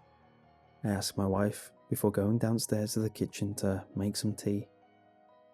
But as I waited for the kettle to boil, a voice caught my attention. It was Daniel. He was raising his voice. I found him looking up at the mirror in the downstairs corridor in a heated argument with somebody. "No, if you don't say sorry, I won't be your friend anymore," he cried. "Hello, Dan? You alright there, son?" I called to him. He ignored me outright. "No, no, no, no, no!" he shrieked at whoever he was speaking to, and I saw tears on his cheeks. "I don't want to. You're not nice anymore." "Go away, go away," he began to screech. "I don't want to go with you." I rushed along and lifted him up, carrying him away from that mirror. His mother came downstairs, roused by the shouting. "What's wrong, dear?" she asked him. "Wallman. Wallman wants me to live with him in the walls. He wants to take me in the wall, but I told him I don't want to. Oh God, I muttered, handing him to my wife, my voice shaking. I can't put up with this nonsense any longer. Wallman, where the hell are you? Come out here, you asshole. I'd never spoken in front of my son like that before, but he didn't seem unsettled. He seemed glad that I was angry at his imaginary friend. My wife took him upstairs while I raged on for a bit. Right, I said, when my wife came back downstairs. We've got to get rid of these goddamn mirrors. They're creeping me the hell out. It's okay, it's fine. No, it's not fine. It can't be fine. It's like they're portals or something. Like there's evil coming straight out of them or some crazy nonsense like that. Okay, we need to calm down, she assured me. Let's just get some breakfast sorted and we'll see how things go. We had breakfast in silence, and after a while, it all seemed okay. And then something happened that was amazing. Nothing. Nothing at all. There wasn't even a weird feeling of anxiety anymore. It felt like a normal home should. Weirder still, the next day was fine too, and nothing dodgy took place overnight. We kept the mirrors. I hadn't been entirely serious about throwing them out. I'd just been stressed out. Then a whole week went by, and it was Sunday again, without a single weird thing happening. Our house was beginning to at last feel like a home. We had less work, so we spent more time with Daniel, and he seemed to forget about his imaginary friend, which was actually a relief to us. That imaginary friend had seemed like something else.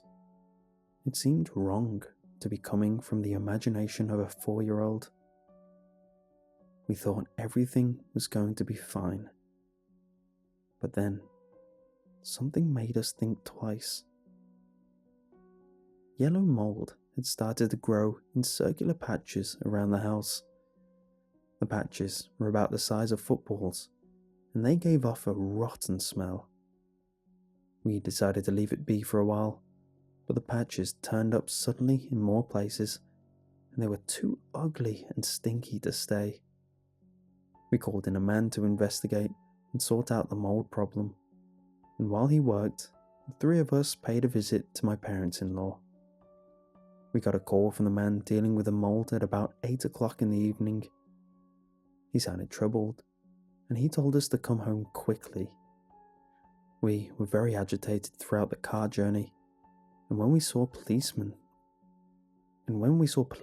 standing around our home, my wife looked as though she would cry. A tall, fat policeman stopped us in our tracks as we made our way towards the front door. "Stop right there, sir," he said. "I highly doubt that you, and especially your wife, will want to see what's been found in your home. You ain't suspected, don't be afraid. But I tell you, mate, it's ghastly." He took off his hat and breathed out with disgust. "Mummy, Daddy, what's happening?" Daniel kept asking. But we just led him back to the car. I went back to the policeman and the inspector came and told me I could come in. I went in to find that where the patches of mold had been, there were holes in the wall. Men in uniform and masks were carrying small objects in plastic bags out of the house. The mold specialist was sitting down with a cup of coffee on the sofa, his head in one hand. He seemed deeply troubled. I looked at him for a while and thought it might be better not to ask him what had happened, but I didn't need to. "You ain't seen what you had in your walls yet?" he asked me, his eyes bloodshot. "I ain't ever done a job like this one. Bloody shocking." "What was in my walls?" I asked, my voice shaking. "Tell me, please. I can't bear it anymore." "Can't tell you myself, mate. Bloody shocking." Suddenly, the world around me became a blur, and I collapsed on the ground. I came to at my parents-in-law house. Had that been a dream? No, it was now 2 in the morning.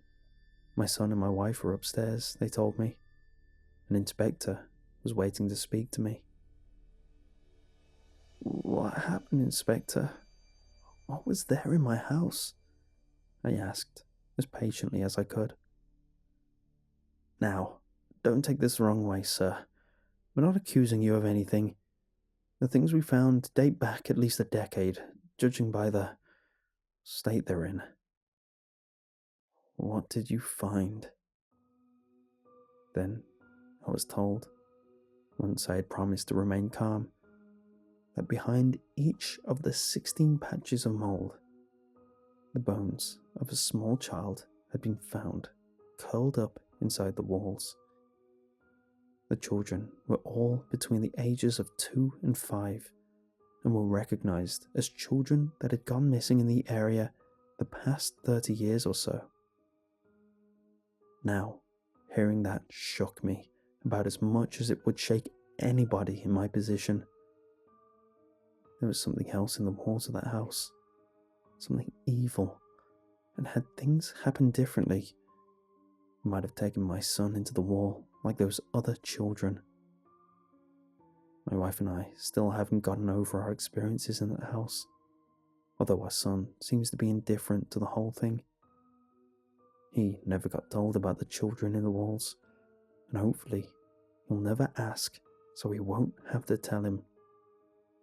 He never mentions his imaginary friend, Wallman, and he seems to be happy enough in our new home, as do all of us.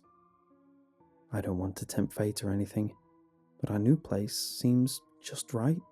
Nothing weird going on here. But one thing bugs me, and I don't think it'll ever stop bugging me as long as I live. I still don't know what the heck it was in our house. I refer to it as Wallman because the name makes it seem less frightening. But I can't get over the fact that I actually had contact with a paranormal entity. I'm guessing it's still there in that building. Fat chance anybody wants to buy that house now, after the discovery made the local headlines. There's one more thing. A few days after he made his dreadful discovery, the mold specialist arranged to meet me at my workplace. He seemed deeply disturbed and told me that he had something, to quote, dead strange to show me. It was a picture he had taken on his mobile phone on the day he had been at our house. It was a picture of the mirror in the corridor. Although the quality was a little grainy, a face could be seen very clearly in the mirror. It just popped up at the bottom corner of the mirror. A white face with a wide, thin-lipped mouth and large black eyes. It had very clean, neat teeth. It didn't appear to have a nose or any hair, but perhaps it was just because of the quality of the image. It was grinning broadly, and its eyes were wide open. The picture was taken from an angle so that the photographer could not be seen, only the face and the rest of the room. But what scared me most about the face was the fact that it was there. It was actually there. Real photographic evidence of something paranormal that had been in our home all that time. Saw the bugger in the mirror and I didn't know what the bloody hell it was, so I snapped a shot and ran out of the bloody house, the man explained to me. He seemed shaken. Now, I'm not sure why he showed that to me. Perhaps he was frightened and just wanted to get it off his chest. Perhaps it was just fascinating or incredible to him. I don't care really, because now that I've seen photographic evidence, I won't stop thinking about it. I never truly, actually believed in the paranormal until then, but now I'm open-minded. I say my prayers before going to bed every night. I've started being superstitious and avoiding creepy places and walking under ladders and everything. I only have one mirror in my house now, in the bathroom, and I avoid it like the plague. Not to mention that I practice methods designed to keep my home free of negative energies. My wife likes that, after all. It is good feng shui. And sometimes, only sometimes, when I am alone at home and it is quiet, I press my ear to the wall and listen carefully. Then I look into my mirror for a while, just to make sure there isn't anything else there. Perhaps you should give it a go too. After all, some houses are strange, and some houses have been there for a very long time. With enough time, I think things come into existence in empty places that shouldn't be allowed to exist. You may find that those walls that protect you from the elements every day are in fact home to something that you might need protection from. And as for mirrors, I guess they are like doors into the wall. They show you not only what is behind you, but what's behind them. Trust me, if you see any strange faces in the mirror, there's a possibility there could be something in your walls. Afraid? My advice: just brush your teeth quickly.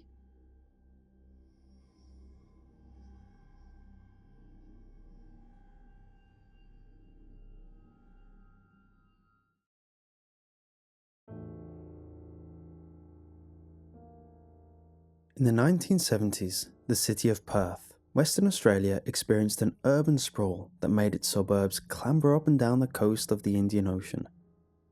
These suburbs, tenuously connected by fragile railways like a spider web, was where I lived as a child.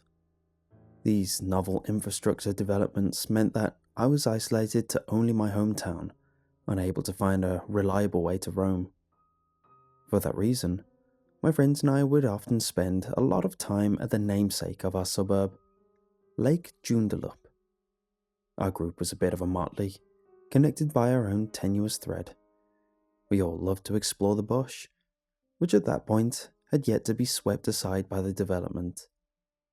Now, despite a wide circle of friends with similar interests, I only really felt close to a young boy called Tristan.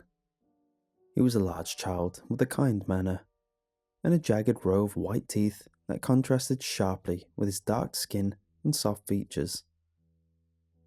We both loved the night.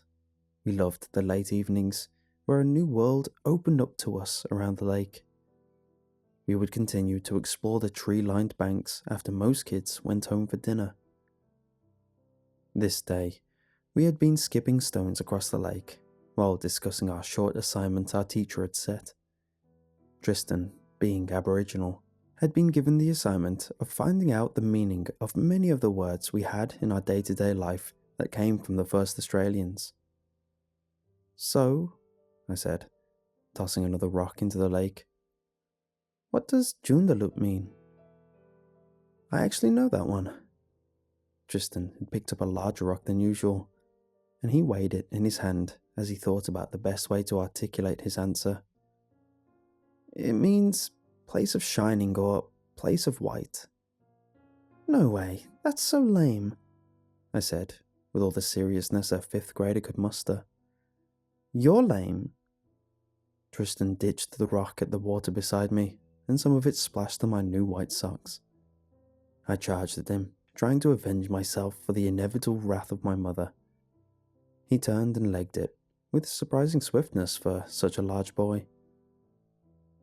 We both ran through the bush, our chase taking us right along the edge of the lake.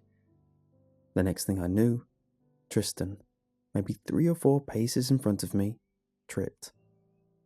I saw him stumble, his ankle twisting in an odd fashion, before he keeled over and plunged straight into the dark water of the lake. The banks were a sharp, 2-foot drop into water that was deep enough to submerge him entirely. He surfaced. "Christ!" he squealed, as I kneeled on the bank to try help him out. "It's so cold!" I didn't respond. Behind him was a white shape, blurry in the dark water, but rapidly sharpening like an inverse silhouette. "Yeah, let's go." I reached out to help him when suddenly the shape seemed to unfurl, wrapping itself around Tristan and dragging him downwards. My heart began to jackhammer against my ribs, causing the blood to pound in my head. Tristan surfaced and flailed. I didn't hesitate, grabbing the back of his shirt collar and pulling him upwards as a pair of milk-white arms, each finger tipped with gleaming claws, snatched him from the lake. He was hurt. Bad. His ankle was swelling and already mottled with bruising. I tried to drag him, carry him, but he was far too heavy. We stumbled along the rocky path, my legs nearly buckling as Tristan leaned on me. It wasn't far to the break in the trees and the road beyond, but we barely got 20 feet from the lake before I looked back. Darkened against the reflected moonlight, I saw the creature standing on the banks. Its form is etched like a carving on the inside of my skull. It had a human body, with broad, masculine shoulders and a long neck, like that of a deer, except it stopped abruptly, like it had its head severed at the base of the skull. That was not the worst part of it, though. The best way I can describe its legs were how one would expect a child to stack Lego bricks. They were many-jointed. From the ankle upwards, they stacked on top of one another, but not quite matching up, giving the impression of a jagged zigzag. I began to whimper, and Tristan stopped to look behind him. I felt his grip on me slacken, and he also made a soft noise. I knew the noise. It was when your body was seizing up from the inside out, the nerves firing rapidly as your body began to employ its emergency response to fly. "Let's go! Let's go!" Our pace quickened. Behind us, I could hear the rustling of undergrowth and the light step of a pursuant. We stumbled faster. Tristan's face was red and puffy, and the roaring in my ears had reached a deafening crescendo. We dared not to look back, our eyes fixed ahead on the murky light of the streetlights. Tristan jerked and was lifted out of my grip. I tried to hold on to him, but I found myself shaken off like a dog shaking its prey. I flew through the air, crashing into a tree, and slumped into the undergrowth. My vision filled with stars, turning into flashes and eventually darkness, as Tristan's terrified screams faded away into unconsciousness. When I came to, it was silent. I sat up, my breath ragged. It was well into the night, and a chill had descended onto the brush, meaning it was in the early AMs. I tried to stand up, but the world lurched, and turning on its side as a flash of pain threw me onto the ground again. I struggled to get up. Through it, I began to feel unsettled. I could hear footsteps, seconds apart, like something was taking a step and waiting. I lay down again, peering through the leaves. It was itchy and sticky down there, but I felt deep in my stomach that what was out there did not have any good intentions toward me. It took a few minutes to appear on the path, but there it was. That thing again. It turned out that it was not waiting, but its legs were lengthening, allowing it to take huge strides. Now I realized it was stepping backwards. Yes, I could make out its shoulder blades and the jagged line of its spine as it walked up the path. Its neck was swaying, as if it looked around behind it. As it drew level, I had to bite down on my tongue to stop me from crying out. It was carrying Tristan's limp body in its arms. His dead weight barely seemed to register as the creature cradled him like a baby. It drew level as I was processing the sight of my friend, and I saw that at the end of that neck, where I had not identified a head, was a face.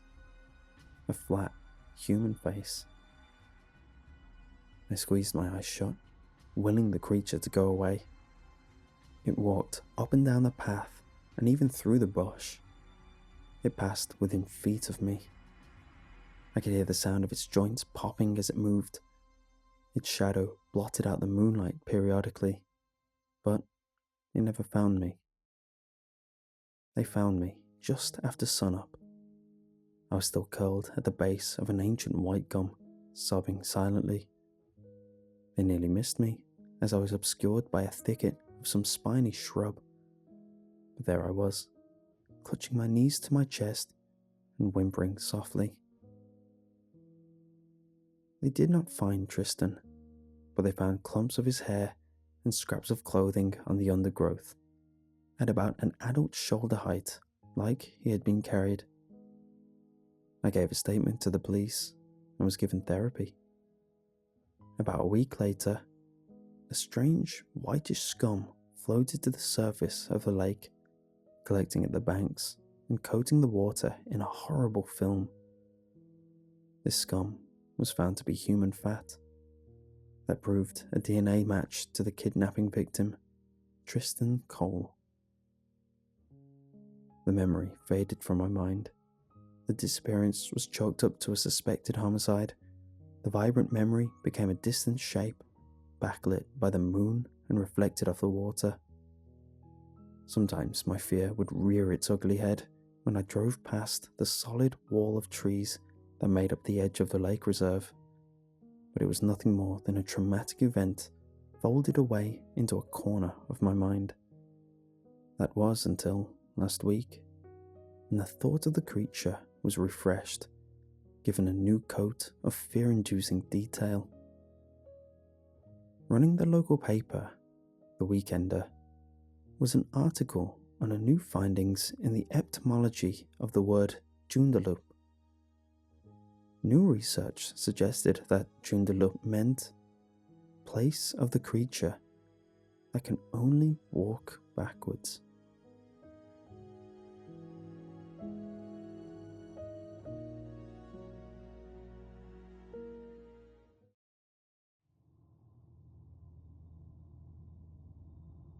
Every old house is bound to have a few rats, right? I bought the old house a year after I graduated from college. It was startlingly cheap for such a big house. 2 stories, multiple bedrooms, 3 bathrooms, conveniences that seemed luxuries after my tiny college dorm. It was a very nice house, despite being located in the middle of nowhere. Because I had lived in a fairly large city for the majority of my life, the silence of the house was by far the worst thing about it. I was used to the hum of the city, the constant drone of cars outside my window. Here, the nights were torture. The silence was louder than anything I had ever heard before. In my first week at the house, I threw away my old wall clock because its ticking, in the absence of any other noise, was so loud it was apt to drive me crazy. This turned out to be a bad decision. The ticking was annoying, but it was at least a distraction from the other noises. I convinced myself every time the noises could be attributed to rustle of the wallpaper, a branch against the window, or the standard hums and bumps of an old house. I wouldn't admit, even to myself, that the noises did freak me out. That's probably why the rats were, at least at first, a convenient excuse. It was unreasonable to expect a vermin-free home in the middle of a forest, of course, but there were lots of rats. I first noticed them when I opened a cupboard right after my first trip to the store in the nearby town. I tried to put a loaf of bread in the cupboard, and I was greeted by 3 huge rats, staring blankly at me with beady eyes. After that, I found more rats around, several in the basement, a few scuttling around the porch steps, the patter of their tiny paws in the attic, even a big, grey one in my bedroom.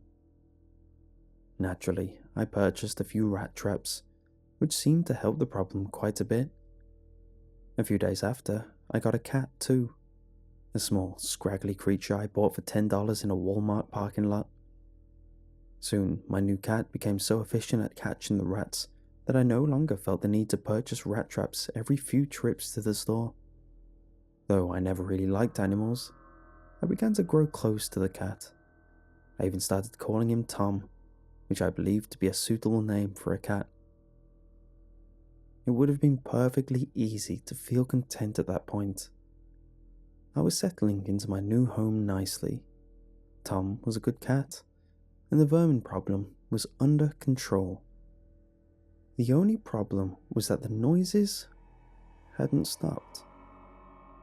They did quiet down for a while, just enough to explain them away.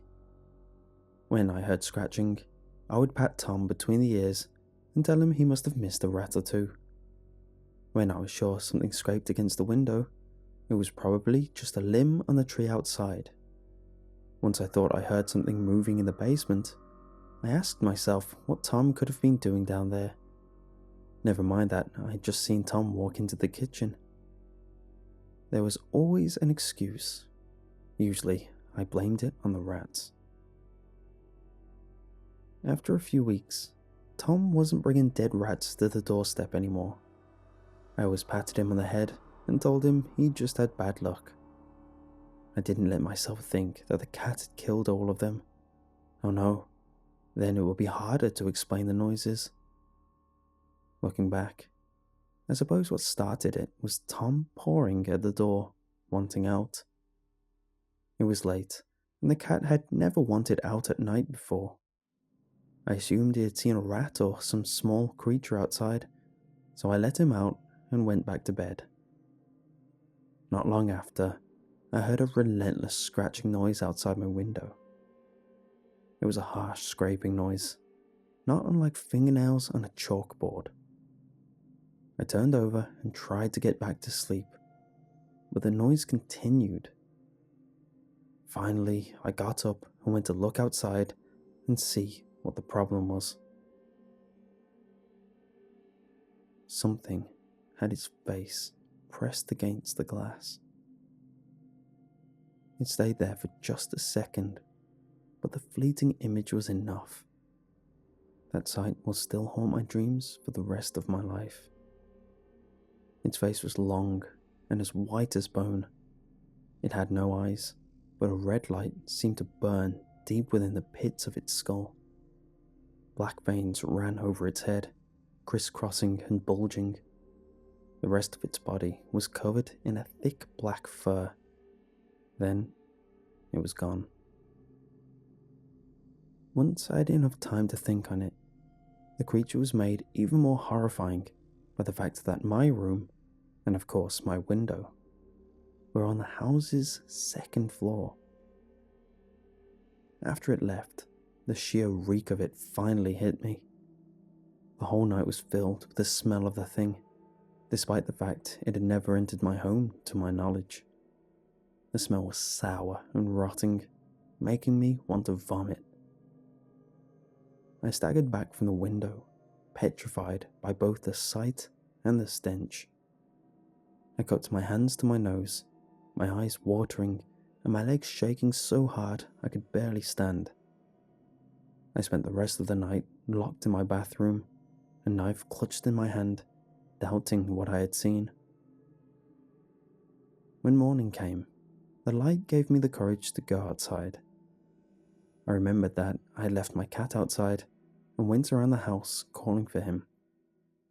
It didn't take me long to find him. I won't go into detail, but poor Tom didn't even look like a cat anymore. I wanted to bury him, but the smell of the creature was all around him and, to be honest, I didn't think I could get very close.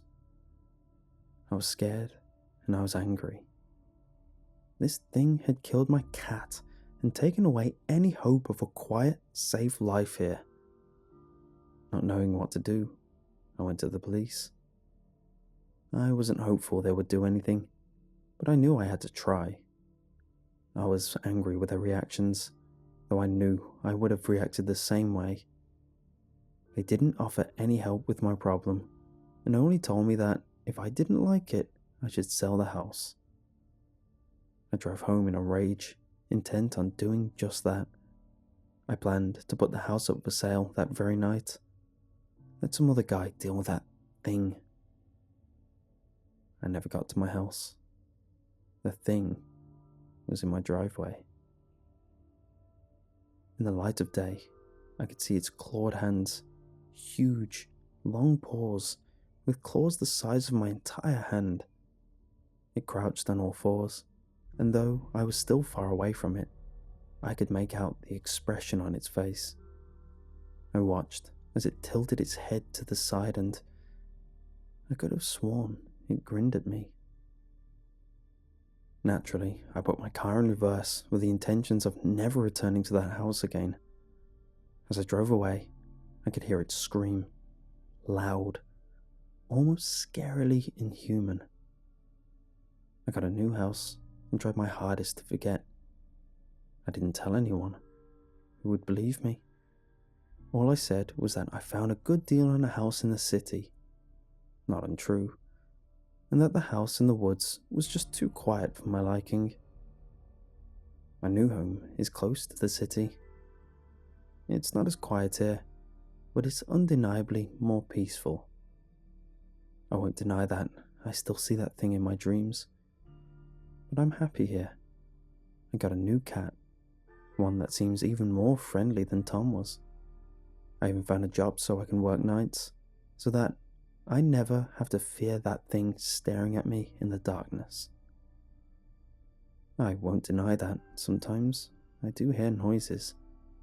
A scuffle in the basement, a rustle outside the window. Once or twice, even what seemed like scratching outside. But after all, every old home is bound to have a few rats.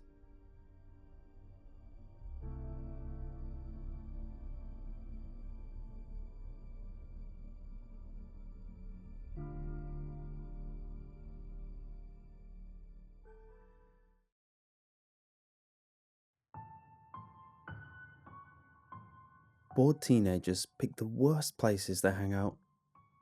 Of course, this was the East End of Long Island, where all the teenagers are bored. There's nothing to do during the day if you're not into sun and surf, and even less in the evenings. Summers are full of tourists, traffic, and nightclubs, convertibles still running outside of stores.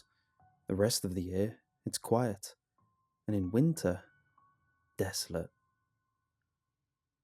I was out with a group of friends that night. Well, they weren't really my friends, but we hung out. They'd always drag me somewhere creepy in the dark to get high. Usually, it was someplace in the woods where I can't see my hand in front of my face. One time, it was an old betting track which had been condemned. Then there's the obvious one, a cemetery. Nothing says buzzkill like being surrounded by dead people. Sometimes I wasn't sure if it was better than staying at home alone. By far, the worst place they took me was the site of the Montauk Project, an abandoned military base where people claimed they did experiments with time travel and mind control. If that wasn't disturbing enough, the guy who took us there, Mike, told us all these BS stories about feral people living in the tunnels. We even went up to the roof of a 10 or so story building that was rusted and decaying inside. Not only am I afraid of heights, but the roof was sloped on all sides, which made me feel like I was falling off. "This is kind of creepy. Where are we going?" I asked, hoping it would be tame in comparison. "We're going to an abandoned house," said Mike, much to my dismay. People had often tried getting me to go to abandoned houses, but I always refused. At least those other houses were near a main road, but wherever we were going was far off the beaten path. We'd been driving for a while in the pitch black, down some road that felt endless. I couldn't see in front of us either, since the car we were following was blocking the view, and Mike was driving pretty close. "It's not really abandoned," said Jeff, from the passenger seat. "It's just empty. It was built recently, but I guess they haven't finished some stuff, like the wiring and the locks." I wondered why anyone would build a new home in the middle of nowhere. There was nothing but trees lining the road we'd been on, and it was a long road. I was relieved to hear that the house was new, since abandoned houses are usually decrepit and falling apart.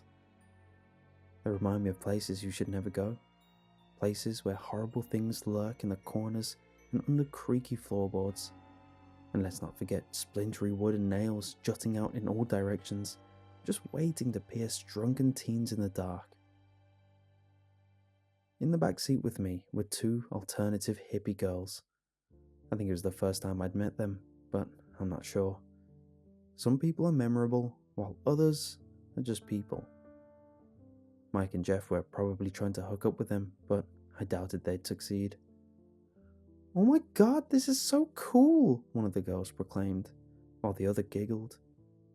Cool, huh? I wasn't convinced. I suppose when you're an outgoing person in a place with little excitement, you have to travel to empty houses in the middle of nowhere to get your kicks. As for me, outgoing wasn't my thing. When we finally pulled up to the house, the first thing I noticed was the uneven ground all around it. Nothing says unfinished home like piles of dirt, unfilled holes, and a view of the foundation. At least the architecture was nice and simple. It was basically like a quasi-modernist rectangle with a lot of tall windows. I was always jealous of my friends who had modern homes. My parents had to be different and go with country charm. Once both drivers shut off their headlights, all I saw was black. We filed out of the cars, and a couple people with flashlights led the way up to the house. "Ah, damn!" someone shouted. It was Melanie, the one girl that I actually talked to a little before. She must have rode in the other car because she used to go out with Mike. Now things were a little uncomfortable between them. I didn't really know the guys in the other car, but at least I knew Mike and Jeff, and I guess Melanie. "Watch out for these holes, guys. I just stepped in one and flipping broke my foot." The girls guided Melanie the rest of the way up to the sliding glass door, where Mike opened it, and in we went. Inside was your typical upper-middle-class Long Island home. The walls were blank white, devoid of any fancy trim, and that shiny wood flooring that doesn't quite look real. There was a kitchen to the left, and a huge room to the right with a 2-story ceiling. The front wall consisted mostly of large, panelless windows, while the back wall was solid and bare. Stairs led up to a second floor, complete with an indoor balcony. In the far corner of the room was the only furniture, a ratty couch and broken armchair that both looked like they came from a junkyard. They sat in front of a fireplace, with small stacks of paper strewn around them. By the looks of it, someone had been squatting there. I assumed it was Mike and his friends. "Why is there furniture here?" I asked Mike. "I don't know. It was here when we found the place. The rest of the house is totally empty. Those papers weren't here before, though." "That's so weird," was my typical response to unusual things. The last thing I wanted to find at that house was something unusual. Without the flashlights, it was too dark to see, and I hated being in unfamiliar places in the dark. At least our voices echoing through the house gave me a little bit of comfort. It felt like everyone was close by at all times. One of the guys I didn't know called us into the kitchen to smoke weed. We were using a really short pipe, and I ended up burning my nose with a lighter. We all burst into hysterics, which lifted a little bit of the tension I was feeling.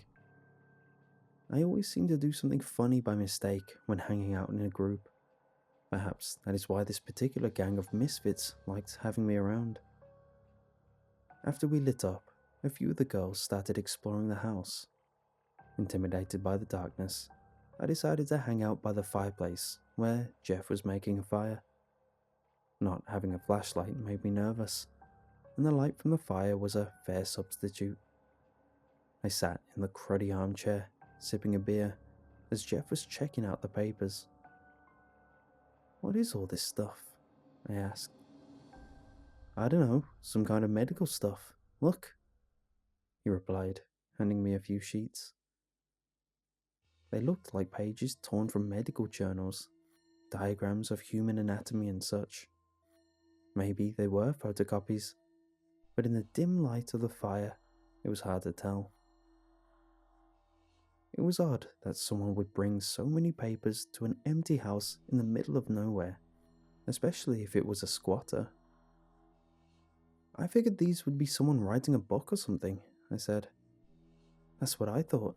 Maybe someone came here to study. This is a really weird place to study, and then just leave it all here? Creepy, huh?" "Kinda," I replied sarcastically. By this point, I was getting pretty bored, sitting on trashy furniture, surrounded by stacks of mysterious papers in the dark house, with people I didn't know that well. I've only mentioned Mike and Jeff by name because I can't remember anyone else's, except for Melanie. She was as creeped out by the Montauk project as I was, so we bonded a little. I could hear her voice from the second floor as she and the other girls were getting excited about something. They hurried down the stairs, with Melanie waving a jumbo-sized sheet of paper. "Guys, check this out! It's so freaky!" she elated, holding up some sort of crude drawing. It was the outline of a child in black marker. I recalled making those drawings in elementary school. A kid would lay down, and another would trace their body with magic marker or crayon. Only, in this case, the hands had been coloured in red. Jeff was the first to say, "What the hell?" But we were both thinking it. The mysterious papers were bad enough, but now a mysterious drawing? For a moment, I wondered if some of the guys were playing a practical joke. "It was in one of the rooms upstairs," said Melanie. "All the rooms are completely empty except for this." She, along with her two friends, seemed playfully frightened. The kind of frightened you would expect from someone watching a scary movie they know isn't real. Regardless of the odd nature of the drawing, it was the only interesting thing that had happened since we got there. "The weirdest part is the hands being red," I said. "It's so weird." "Right?" Jeff concurred. "I want to take it home," Melanie squealed. "Why?" I asked. "It's freaking scary. Why is it even here?" We had fun coming up with explanations, which helped me forget how disturbing it was.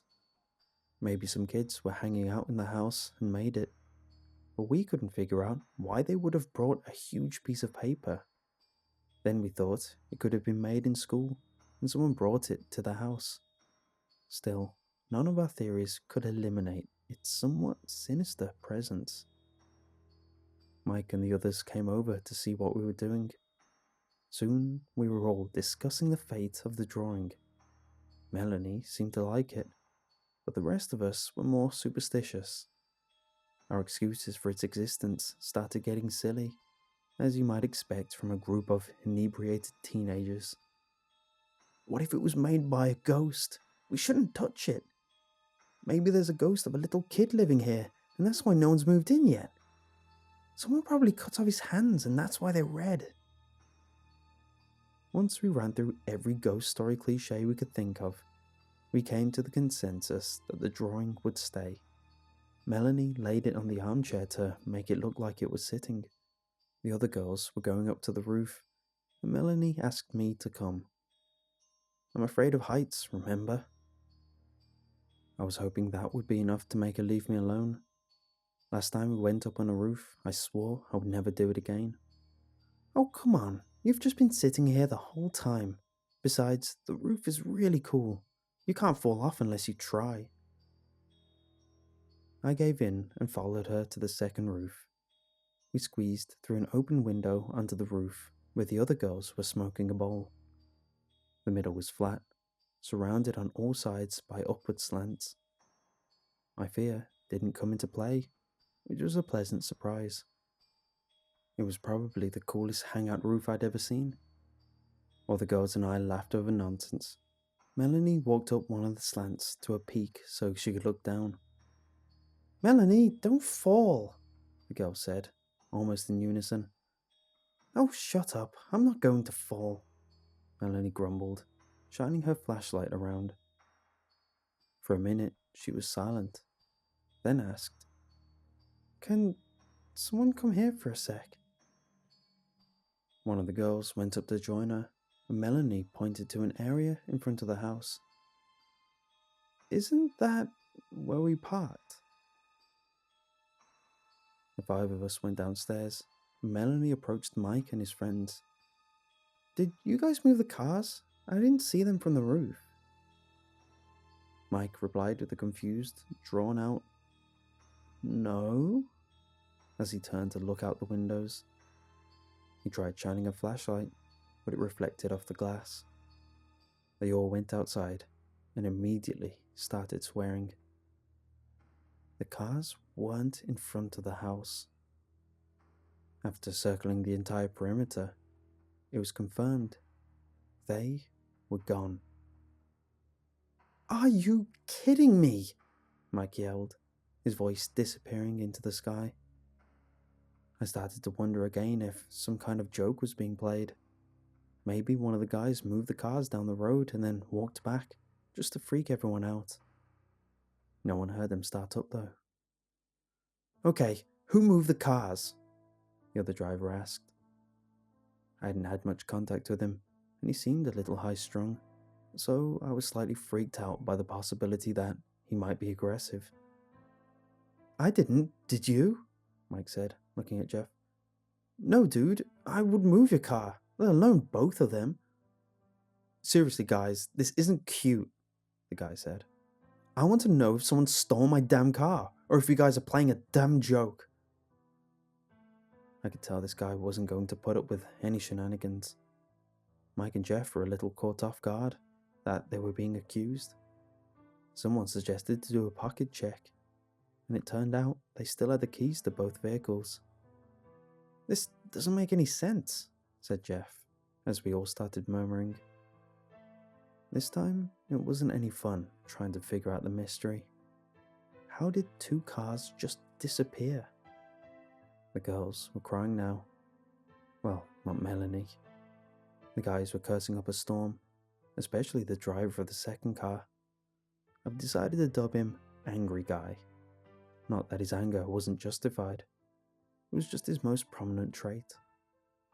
I had nothing to contribute to the situation, so I just waited for everyone to figure out what we were going to do. The only thing that mattered to me was getting home sometime in the next century. It took a while to face reality, as unbelievable as it was, as we eventually started walking home. Everyone was silent. The only sound came from our footsteps and the twitter of crickets. There was just enough moonlight to see the barren trees arcing over the road. It was going to take a few hours to get anywhere that had streetlights, and we were all exhausted. Angry Guy was walking ahead. No one wanted to be near him, afraid he would blow up again once everyone was getting cranky from walking so far. Not that we could blame him. "Hey, can we stop for a minute?" asked one of the girls.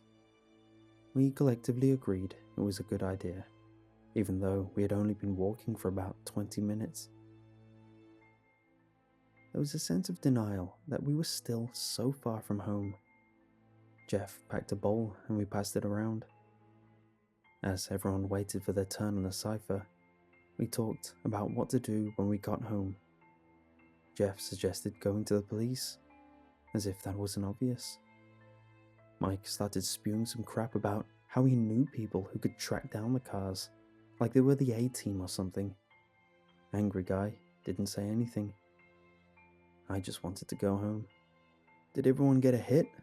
Jeff asked, making sure no one got shafted. As everyone looked at each other and nodded, the girls noticed something. Hey, where's Melanie? Suddenly, everyone realized that she wasn't there. The flashlight holders scanned the area, but there was only trees and dirt road. We each called her name several times, but it just echoed into the night air. This isn't funny, guys. Where's Melanie? We spread out a little, continuing to call her name. If she was playing a joke on us, it was in enormously poor taste. Everyone was frustrated and bewildered by the vanishing cars, and this wasn't helping. Damn, Mike shouted. Where the hell is she? We can't keep going if we don't know where she is. Dude, let's just leave her, one guy joked. Are you stupid? Shouted one of the girls. She's our friend. We're not leaving her in the middle of nowhere. Maybe she went back to the house, I suggested. Everyone stopped talking for a moment, contemplating the possibility that she did indeed go back. I wasn't really serious, though. What idiot would go back to the house without telling us? And why? After more grumbling, cursing, and arguing, we decided that a few of us would go back to the house while the others waited in case Melanie really was messing with us. If she was, then she just lost some friends. I volunteered to go, since waiting for an unknown length of time seemed worse in that moment. On the way back to the house, the two girls, Mike and myself, discussed the whole situation. We had come to an empty house in the middle of nowhere to party, only for our transportation to vanish, and we couldn't explain it. Mike came up with the theory that the cars disappearing was some sick joke, and that Melanie was in on it. He implied that she got some guys who could hotwire cars to drive them away so we would have to walk home. Then she ran back towards the house, and they picked her up. The girls seemed offended, but they were tired of defending her, so they just shrugged it off. As we finally arrived back at the house, my stomach dropped upon seeing it again. I cursed myself for volunteering to come back. I guess I wanted to know sooner than later if Melanie was okay. Approaching the sliding glass door, we were surprised to see it open. Did we leave the door open? Asked Mike. I'm almost positive someone closed it, I replied. If there was any reason for it being open, it had to be that Melanie went back inside. As we entered the main room, the house felt emptier than before. I noticed that a lot of the medical papers were in the fireplace, and the contour drawing of the child with the red hands was gone. We searched the kitchen while calling for Melanie. It was clear that she wasn't on the first floor, so we headed upstairs. I'm going to be so mad if she's not here, said Mike, because then we came back for nothing. The girls just ignored them and went to search the rooms, while I split off to check the roof. The window was still open, and I squeezed through.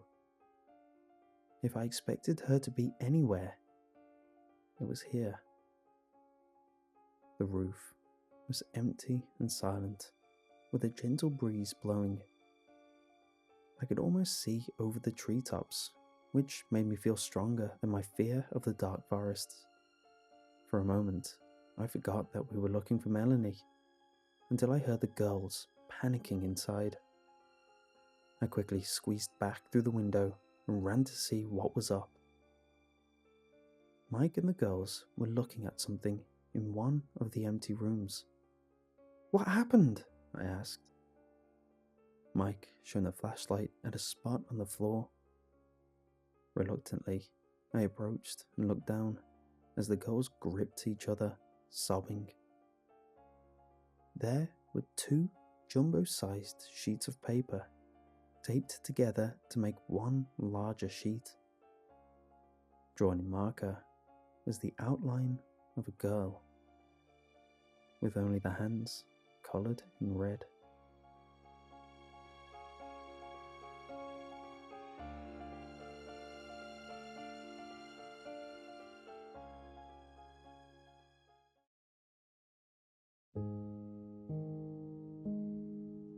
Howard Simpkin was a quiet man, a nice man, everybody said so. Who could have foreseen the future? Howard grew up in the small town of Dackenby, the son of average parents of average wealth. In fact, everything around Howard's life was decidedly average, even his job, an accountant. He was a stand-up comedian's wet dream. As a young man, Howard found it difficult mixing in with others of his age, and therefore became a bit of a loner. His life, like his balance sheet, calculated to boredom. Definitely into the minus column. That was until July of the summer of 1975, when he met Brenda, and the balance of his life moved firmly into the plus column. He fell in love with her immediately. Howard, however, held no hope of Brenda feeling the same way about him. How could she? Brenda to look at was nothing special. Most people wouldn't have given her a second glance. But to Howard, she was the air that he breathed, the sun that warmed him. One day, summoning all of the courage he possessed, he asked Brenda out, and to his amazement, she agreed. Howard spent the rest of the day walking on air. To think that a beautiful woman like Brenda had agreed to go out with a nobody like him. His parents, who were kind people, took an instant dislike to Brenda right from the start, which Howard couldn't understand as he was blinded by love and could see no wrong in her. Howard was not a wealthy man, but had saved most of his money up till now, as his lifestyle had been meagre. This changed in the coming months as he started spending with vigour, his savings diminishing with every additional gift he bought for Brenda. The smile on her face is worth all that I own, he would tell others. However, Howard was aware of the gossip mongers, the troublemakers who had nothing to do but spread their own vicious rumours. They would say that Brenda was only with him for what she could get, that she was nothing but a gold digger. Shortly after, his father died. Howard asked Brenda to marry him, but she said it was too soon, that she wasn't ready. Months after his father's death, his mother passed away too, as if her need to be reunited with her husband outweighed her need for life. Howard was left everything: the house, the car, and a sizable chunk of money from life insurance policies. These gains did nothing to ease his loss. He felt like his life was rapidly being drawn downwards, back into the minus column. Having nothing to lose, except for rejection, he plucked up the courage to ask Brenda to be his wife. This time, to his overwhelming joy, she accepted. It seemed everyone knew what was going on, except poor old Howard. The gravy train had pulled up, and good old Brenda was determined to grab a first-class seat up front. For Howard, the wedding was one of the happiest days of his life. And Brenda, well, Brenda turned up. For the first year of their marriage, everything seemed to be good. Howard still worshipped her and showered her with gifts. Then it happened. Brenda became pregnant. Howard was thrilled to bits. Brenda was not. Talk of abortion from Brenda's lips, but for the first time in their relationship, Howard put his foot down. 8 months later, at 2:32 a.m., an 8-pound, 7-ounce baby girl was born. Emma Louise Simpkin, Howard's pride and joy. To Howard, Emma was a blessing. To Brenda, she was a rival for Howard's affection, and more importantly, his gifts. Things between Howard and Brenda went steadily downhill from the birth of their daughter. Brenda showed little to no interest in Emma and spent more and more time going out for various reasons. She had disclosed to Howard before they married that both her parents were dead and that she had no family to speak of. Yet, all of a sudden, she had sick relatives all over the country that she just had to visit. Howard had also noticed Brenda was turning more heads lately, in part due to the fine clothes and expensive makeovers he had paid for. Slowly, he began to take over the role of mother, as well as of provider, and due to his very understanding boss, he was able to do more and more of his work from home in order to spend as much time as he could with his daughter. Over time, as Howard's love for his daughter grew, so did his hatred for Brenda. He wasn't stupid. He knew what she got up to on her little trips. He smelt the aftershave on her clothes. He noticed the smug look on her heavily made-up face. If it wasn't for Emma, his life would have been unbearable. Every year on Father's Day, Howard would stand Emma against the kitchen door and measure her height, making up a poem as he did and singing it to her. Emma always laughed and hugged her father, while her mother would stand and sneer, assuming of course that she was around that particular day. It was on one of these occasions that things changed. Emma was 9, and Howard had just measured her. "Quiet Emma, so good, so sweet, 4'2" from head to feet," he sang. Emma, as usual, hugged her father and laughed. Brenda, on the other hand, appeared in the doorway, 2 suitcases by her side, the familiar sneer upon her face. She told him he was pathetic and that she was leaving him. She told him a few home truths that anybody in the town could and did tell him years ago. Brenda's leaving made no difference to Howard, as he had spent the best part of the last 7 years hating the sight of her anyway, and from that day forward, she was referred to only as Burn in Hell Brenda. For years after her departure, everything was great. Emma was doing really well at school and had become Howard's life. He worshipped her and showered her with love and gifts, as he had once done with Burn in Hell Brenda. Then things gradually started to change when Emma hit her teens. She became unruly and disobedient. She had begun to run around with what he had decided were a bad crowd. He could not believe it was his Emma's fault, not even when she had visits from the police about her shoplifting. He even decided it must be something he was doing wrong. He could never think ill of his precious Emma.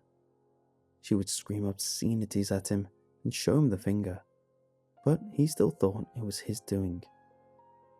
Years before, she was grateful for the gifts he gave her. Now, she expected things, throwing temper tantrums until she got what she wanted. As time passed, things just became steadily worse and worse, and Howard yearned for the days when his daughter would hug him and laugh with him like she did every Father's Day.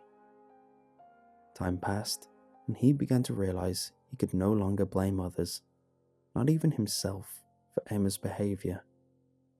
It was obvious that Emma was becoming more like her mother, Burn in Hell Brenda, a clone of the woman he'd grown to despise. So here he was.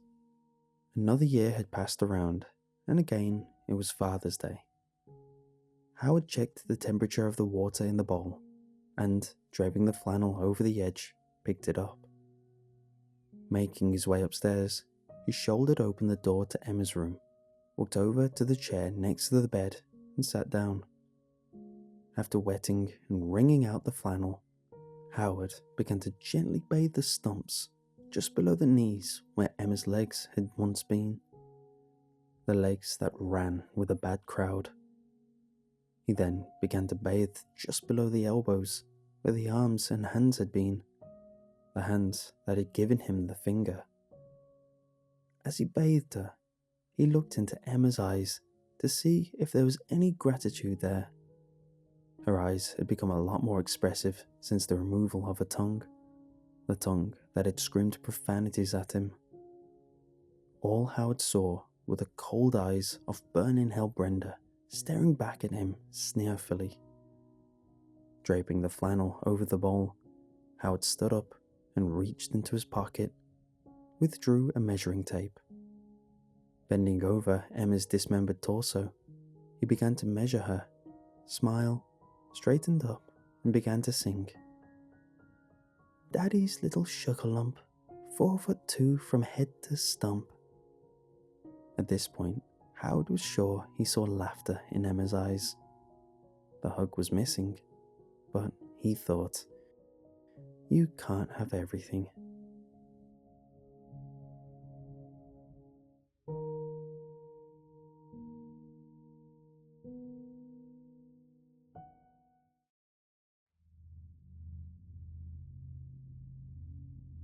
It's so easy to forget what lies beneath the streets of the modern world. Towers that scrape the sky, and estates that stretch on for miles, the urban sprawl we know so well. But a man who has seen what lies beneath the concrete can't ever forget. Sewers, the catacombs that snake through the underground. For every avenue there is a black tunnel that runs underneath it, and for every house there is an allocated network of hidden pipes. Streets that bear no names. Only someone who has been there can truly appreciate the absolute and final darkness that inhabits this world below the world, where the only sound one can be sure of is the flowing streams of waste, where all manner of creatures not touched by the light fester and grow. This is the place where every footstep haunts the cavernous and silent halls, and where every person subconsciously dreads to be, yet lives unknowingly above. This is the place where I have worked for most of my life. The sewers of London were built in Victorian times, and the tunnels I spent my time in were well over 150 years old. Built from a dull red brick and completely devoid of all modern comforts such as ceiling light bulbs, this was a subterranean world like no other, weaving shafts of stone built in arches, supporting pillars of the same brick dotted along the channels like sentinels guarding the ancient paths. The sewer was a network of smaller tunnels that all led off the long and straight main shaft running underneath the centre of the city. This resulted in a labyrinth-like situation where one only had to make a wrong turn to be lost amongst the alleys and streets of the system.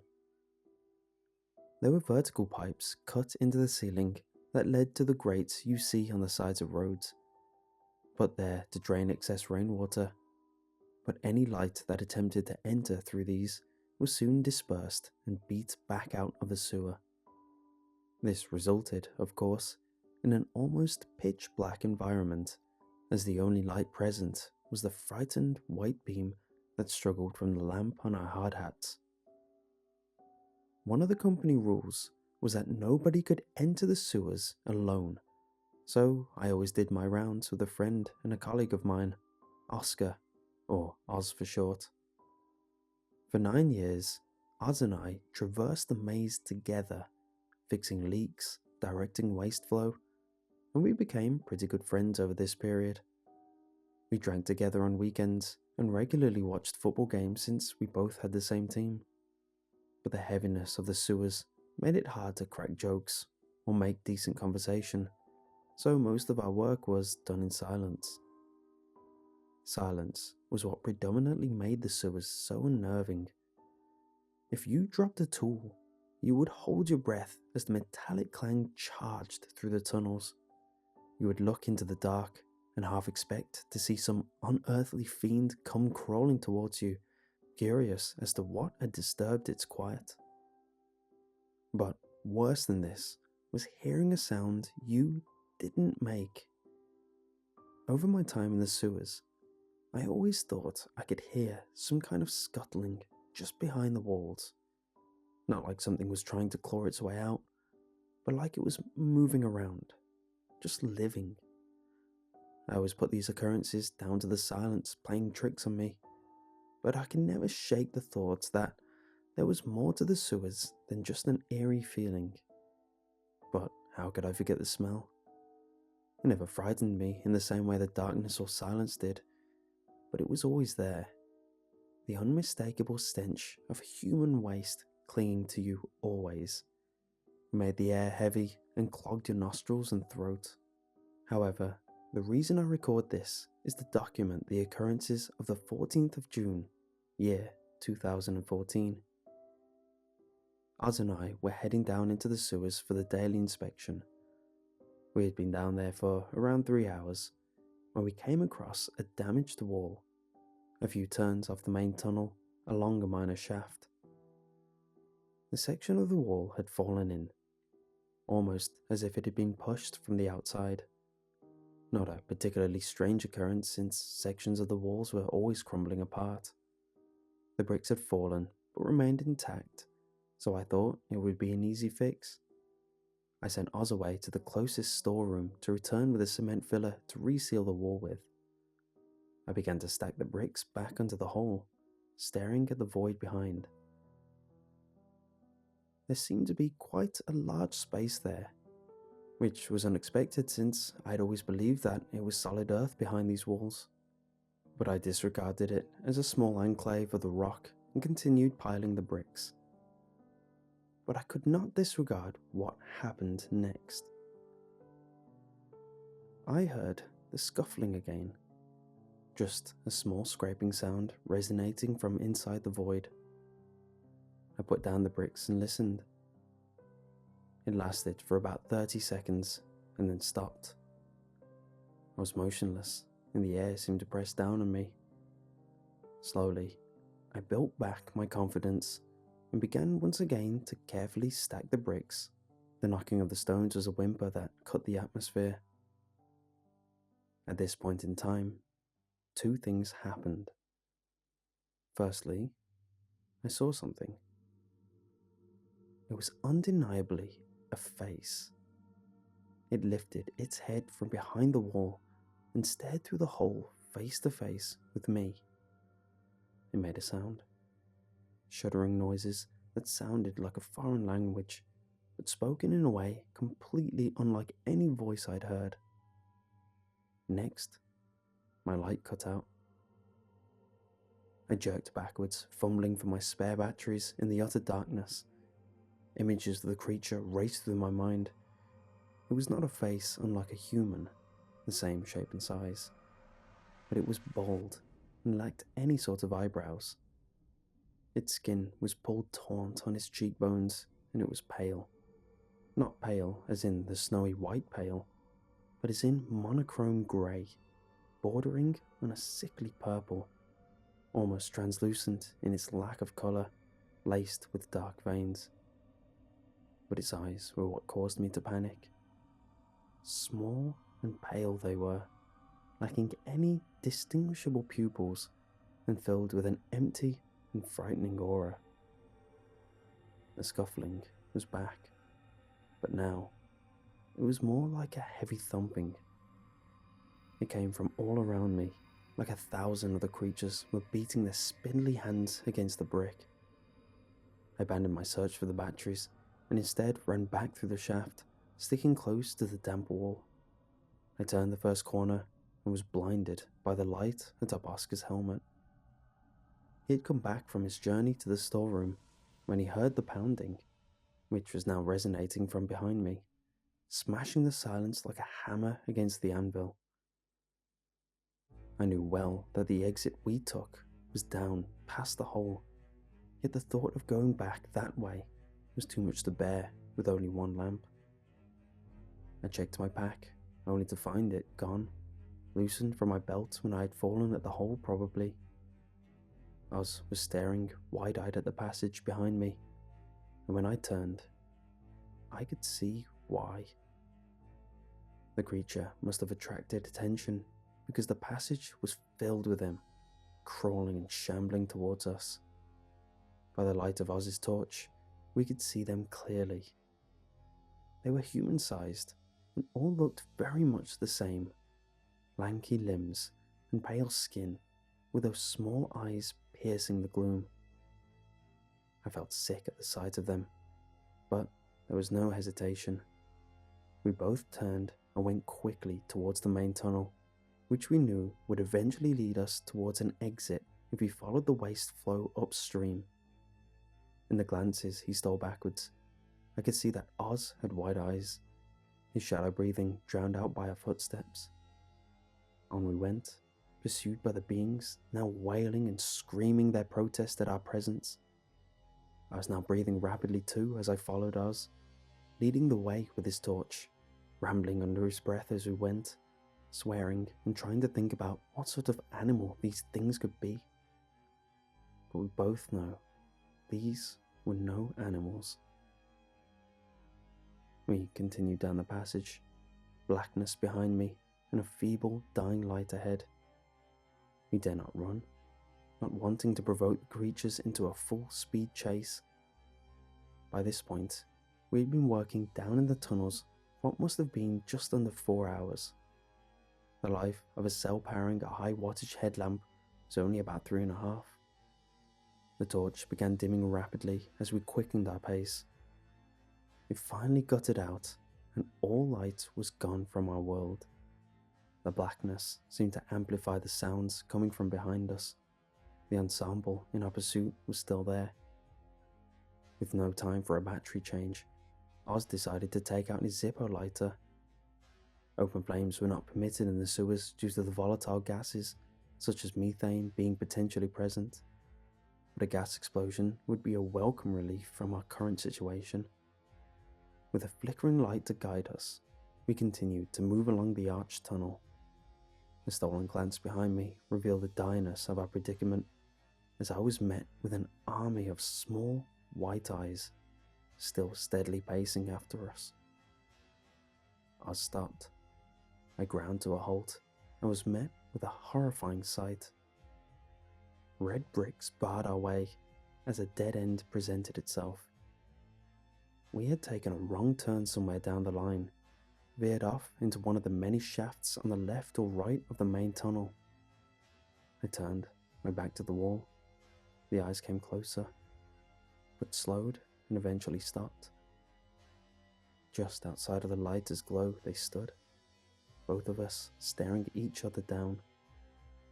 I shuddered, ragged breaths escaping me as I wondered what could come next. One came forward. It shambled towards us and stopped about 3 feet away, with firelight illuminating its features. It looked almost extraterrestrial in this view, a taller version of the classic little green man with smaller eyes. A horror cliche in hindsight, but trust me when I say it isn't any less terrifying in reality. It looked me up and down, deliberately perusing my white hard hat down to my steel-capped boots, searching me. It continued for what seemed like an eternity as I pressed close to the wall, my breathing shallow and ragged. It stopped and turned, slowly walking back into the darkness from where it came. The others followed it back into the gloom, leaving the light as aura and entering the unknown blackness before us. Oz and I just stood for a while, not knowing whether to believe what we had seen or not. Eventually we came to and mutually decided it would be best for a fast battery change in Oz's headlamp. We both agreed that getting out of the sewers was our next move, fleeing this place as quickly as we could back toward the daylight and clean air, but leaving the tunnels would mean walking past the hole towards the exit steps. My chest tightened at the thought of encountering the fiends again. Obviously, these were not malicious or violent beings. If they had wanted to harm us, they could have done so already. So what made them so frightening? And what caused them to chase us as they did? I could not tell you, nor could Oz. Simply knowing that these things exist was what scared me. Were they some sort of undiscovered primates who lurked underground? Maybe some evolutionary offshoots of humans adapted to dwell in the subterranean gloom? Or perhaps, most disturbingly of all, they were humans. Men or women somehow drawn into the dark, hundreds, maybe thousands of years ago, breeding and mutating until they lost all recollection of outside. We didn't know what they were, or whether they would hurt us or not, but we certainly did not want to encounter them again. I searched my mind, trying to think of another exit, but we had only ever used this one. If there was an emergency exit of sorts, it was lost to both of our memories, and neither of us were risking getting lost. The only way out was the way we came. Oz went ahead. He had the light. I brandished a wrench in my right hand, whilst he gripped tightly to some piping.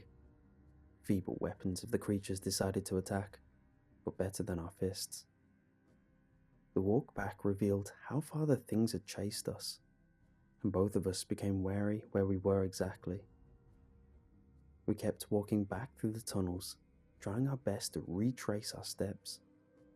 The air around us seemed to stink worse than usual, and every footstep seemed to reveal our new position to all throughout the caverns. I swear I could hear the scuffling, not only in the walls, but behind and in front of us. Little scratches that sound like nails being scraped against the brick wall, and soft padding sounds that could only be the foot-tails of someone barefooted. I looked down at the cement floor. It was the usual dull grey, although now it was spotted with dark marks in the shape of footsteps, abnormally long toes stretched out and bent as they ran. We picked up the pace. We eventually arrived at the hole, gaping out into the beyond. The bricks I had stacked had fallen back down, presumably due to the creatures all climbing out and spilling out into the tunnels. I shuddered at the imagery. Were they back in there? Could they be staring back right now? I dropped my gaze and returned back to Oz. He wasn't there. Oz hadn't noticed me stop and kept walking. He was now around 15 meters down the shaft, a small flickering orb of light, and I was in the darkness. This is when it happened. If I had just kept walking, suppressed curiosity, and not stared into the void, perhaps it wouldn't have. I felt a rush of air from the hole, and a spindly, pale shape bolted out of the black, the outstretched nails raking my arm, fingernails ripped through my overalls and pierced my skin. I jerked away and swiveled my head toward the hole. Surely enough, the same haunting eyes as before met my gaze. I bolted down the tunnel after Oz, hearing the creatures dive and crawl through the wall after me, screaming louder now, angered that I dare disturb them again. I don't look back. The sounds of slapping feet fueled me towards the light in front. When I came up on Oz, I shouted to him, telling him to run. He turned to look backwards, but was met with my force as I shoved him. We both sprinted for the exit doors, and Oz barged through them. Up now, dim electric lights illuminate the stairs, casting a grey film across the scene. My legs begin to ache as we round yet another flight, but the noises below hadn't ceased. Finally, we reach the summit, and we know to turn left immediately through more doors and get up a final flight of stairs. We stood in the street, a narrow alleyway joining two larger roads. The sun was just rising, which created an eerie, not quite night, yet not day either feeling, as if we were in some sort of limbo. I glanced behind. The creatures burst through the door and charged up the stairs. I stumbled backwards and fell as they reached the top. Oz was trying to get me up again, and I watched like a spectator in a theatre. As the creatures came out of the darkness, they squealed at the now emerging sun. They dispersed immediately, Some fly back down towards the gloom, whilst others dash for the shadows on the street. Some climbed up the metal staircase and sheltered among the gloom at the top, whilst others disappeared across the building's roofs. But they all melted away, slipping into the darkness wherever they found it. This is where I blacked out, my arm bleeding profoundly and my head spinning. I awoke in a hospital bed. They told me I have flu-like symptoms, but they can't say what is causing them. My arm is in a bandage, and I'm told the wound is bad, congealed and black like someone had burnt me while slicing it open. I record this now from my hospital bed. I grow sicker every day, and my arm is coated in searing pain day and night. I'm sure the creature did this to me. Positive, but I dare not tell the doctors. I'll make up some story when the time comes. I've not seen Oz since the event, but what haunts me most is that the creatures are now on top as well as below. Sure, they can only come out on the darkest of nights, but this is still a disconcerting thought. Believe me or don't believe me, I do not care. But I've plumbed this whole city, and I know what I saw.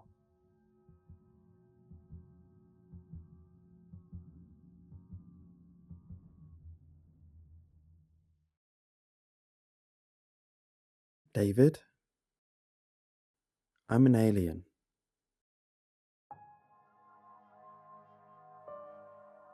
I rubbed to the back of my neck as I stared across the table at my girlfriend, who had brought me to my favourite restaurant to confess something important to me. I don't get what you mean, I said. Like, you're Canadian or something? No, I mean I'm an actual extraterrestrial being, she said. I'm not even from this galaxy. The clink of dishes and the ambient chatter of the happy couples around us seemed like distant echoes as the wheels in my head ground slowly to a halt. 30 minutes ago, I'd been the most nervous I'd ever been in my entire life. A small, blue velvet box clenched tightly in my fist as I prepared to pop the most important question I'd ever asked. And yet, instead of a giddy yes and a tear-stained hug, I was answered with an, "Oh," and 5 minutes of awkward silence. I felt like all those romantic comedies lied to me. Now, I was sitting across from the love of my life, and she was telling me that we couldn't get married because she wasn't even human. Now, I'm no stranger to excuses. I've been turned down by girls because they had to wash their hair or walk their dogs. I even got stood up by a girl who said her grandmother had died. I was sympathetic until I got an Instagram notice that she'd checked in at the local nightclub. Still, this one was new. "You look upset," said Sarah. "What are you thinking about?" I don't really know what to think," I said. "Your body certainly seems pretty human to me." "Yeah, about that," she said. "I need to show you something. Don't freak out, okay?" "Okay." Sarah lifted up her left arm and began to use her fingertip to trace an intricate pattern across the back of her hand. There was a click, and a blue light began to glow underneath her skin. Suddenly, the light forked out like electricity, and then Sarah was gone. Sitting in her place was a blue little creature that looked a little bit like a smurf with 2 rabbit ear-shaped antennae sticking out from the top of its head. There was the sound of breaking glass, and I realized I had dropped my wine glass and it had shattered on the floor. The waitress rushed over to clean it up, seemingly oblivious to the fact that there was now a 3-foot-tall alien sitting across from me instead of a human woman. I stared around the restaurant, waiting for somebody else to take notice, but nobody did. Am I having a stroke? I said. I thought you were supposed to smell burning toast when that happened. Sarah shook her head. It's my perceptual modulator, she said. It's tuned to your brain frequency. Only you can see my true form right now. All right, of course, I said faintly. A perceptual modulator.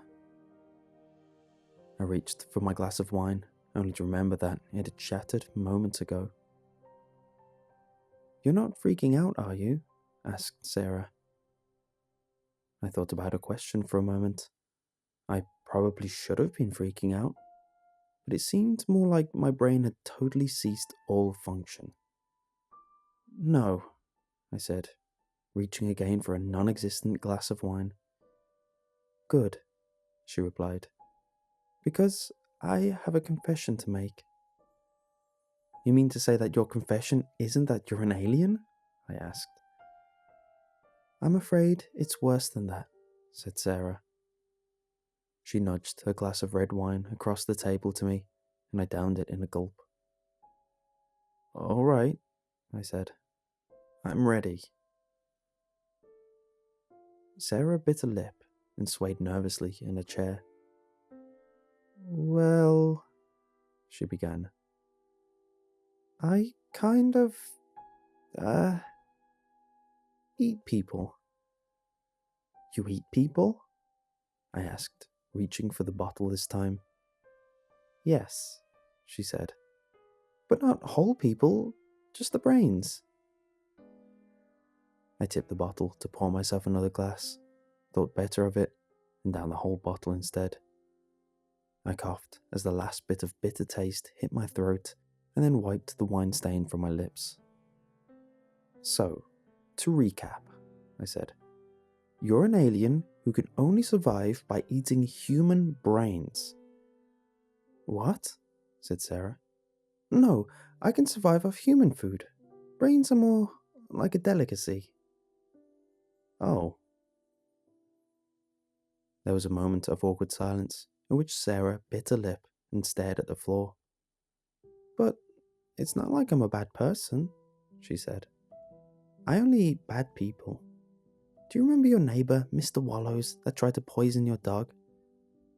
Yeah, I said. Didn't he retire to Hawaii? Sarah shook her head. No, she said. I ate his brains. Wow, I said, scratching at the back of my head. This is really a lot to take in. You're still not freaking out, right? Said Sarah. Judging by my heart rate and the intense ringing in my ears, I was, in fact, freaking out. But Sarah looked so nervous for me, I couldn't help but shake my head no. Sarah breathed a sigh of relief and said, Well, that's good, because I have a confession to make. You really have a lot of these, don't you? I said. This is the last one, Sarah said. I promise. All right, I said. I'm ready. Actually, Sarah said, maybe you should have another bottle of wine for this one.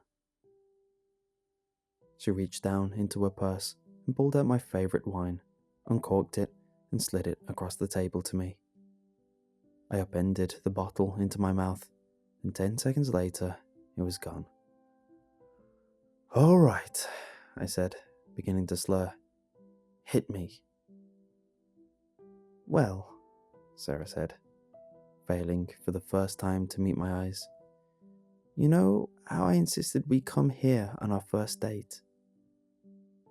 Yeah, I said, a sudden dread beginning to bubble in my stomach. Well, Sarah said, it's because I know the owner. He's actually from my home planet. Oh no, I said. Don't tell me. I'm afraid so, said Sarah. Most of the dishes contain human brains. I looked down at my volcano roll, remembering how enthusiastically I proclaimed it as the best I'd ever had. The volcano roll? I said. I'm afraid so, replied Sarah. I suddenly began to feel very sick. I wasn't sure how much of it was the wine, and how much of it was the fact that I just consumed human brains. I guess it didn't matter. Yet, when I looked at Sarah, I forgot about that. Her fingers twisted in her lap as she stared down at the floor, the way she always did when she was nervous. She looked up at me with doe-eyed innocence. Are you mad at me? She asked. Maybe it was the fact that, even in her alien form, she still looked so much like the woman I loved. Maybe it was the fact that Mr. Wallows was a racist, mean old bugger. Maybe it was the fact that I just downed 2 entire bottles of wine. But I silently shook my head no. So, do you still want to get married? She asked, her voice tremulous with tentative hope. I silently nodded, and Sarah's face lit up with a grin the size of Texas. She ran a finger along the back of her hand and resumed her human form, still smiling bigger than I'd ever seen her smile before. I'll stay in this form from now on, she said. It's the one you fell in love with, after all. Yeah, I croaked out. That's probably for the best. Then, as the wine began to seep into my blood, a thought occurred to me. So, that, perceptual modulator thing, I said. Yes, said Sarah, cocking her head to the side. Can it alter your appearance in other ways? Like, hypothetically, could you make certain parts, bigger? Sarah threw her head back and laughed. Oh, it can do all kinds of things, she said. Come on, let's go home. I want to show you something. I fumbled for my wallet in my pocket and dropped all the cash on the table before getting up and rushing out the door with Sarah. I won't share what happened next. I'll only say that, even though my fiancée may be a brain-eating alien, she's still the woman I fell in love with, and the best thing that's ever happened to me. And that perceptual modulator can do anything.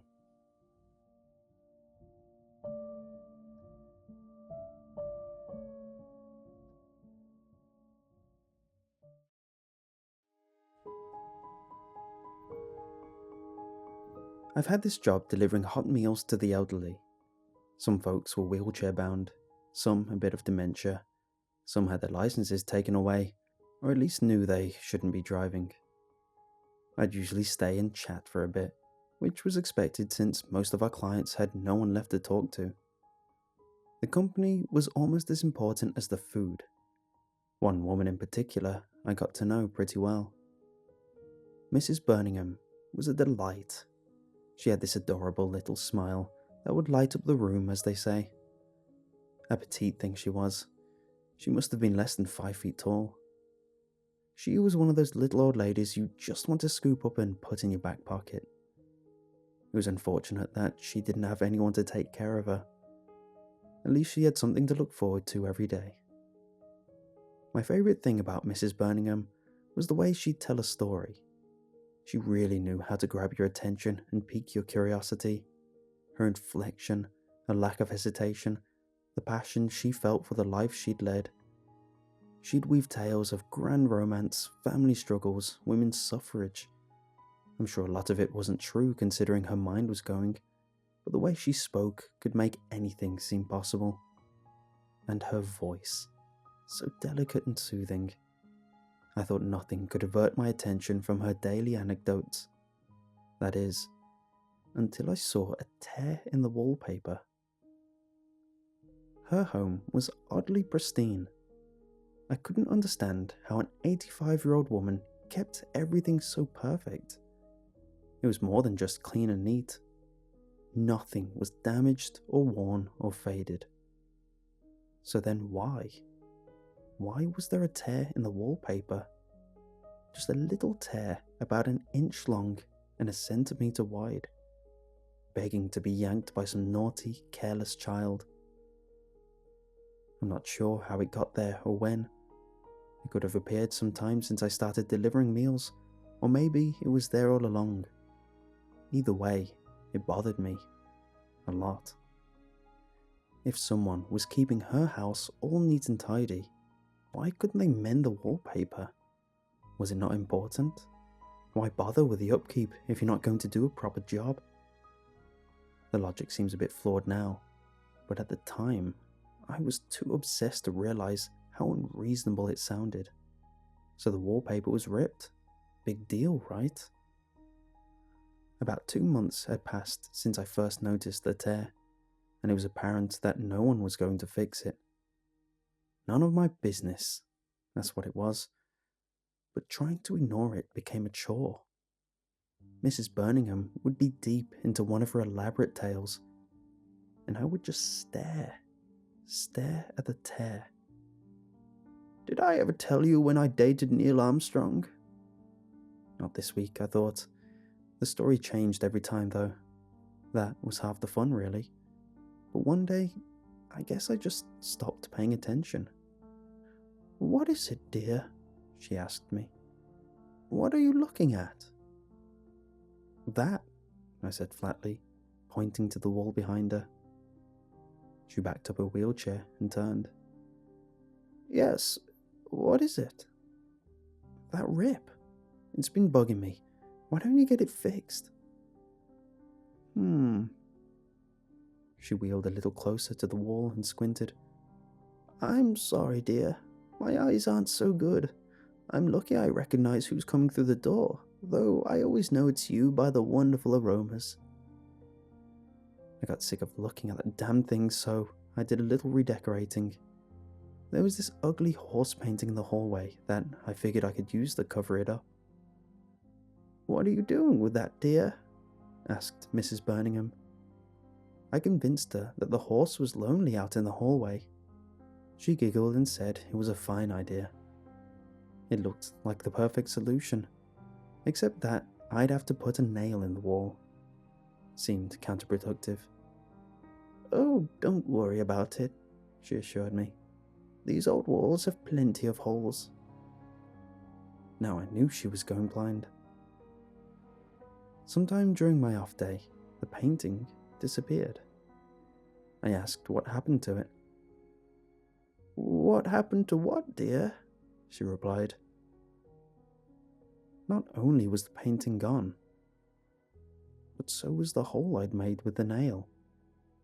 And yet, there remained the infamous tear, slightly larger now. An overwhelming desire came over me.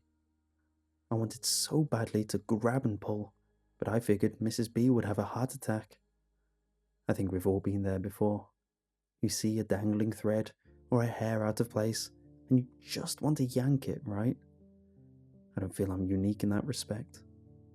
There's a reason people rip those tags off mattresses. It just feels good.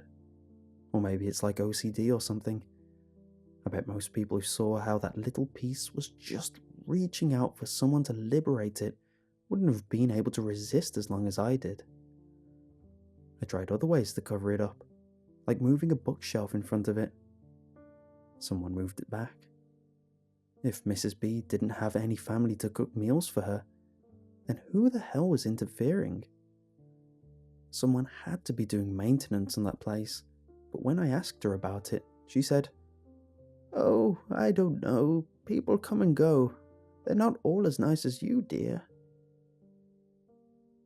I still don't know what was true and what was her imagination, or mine. My last resort was to avoid the living room altogether.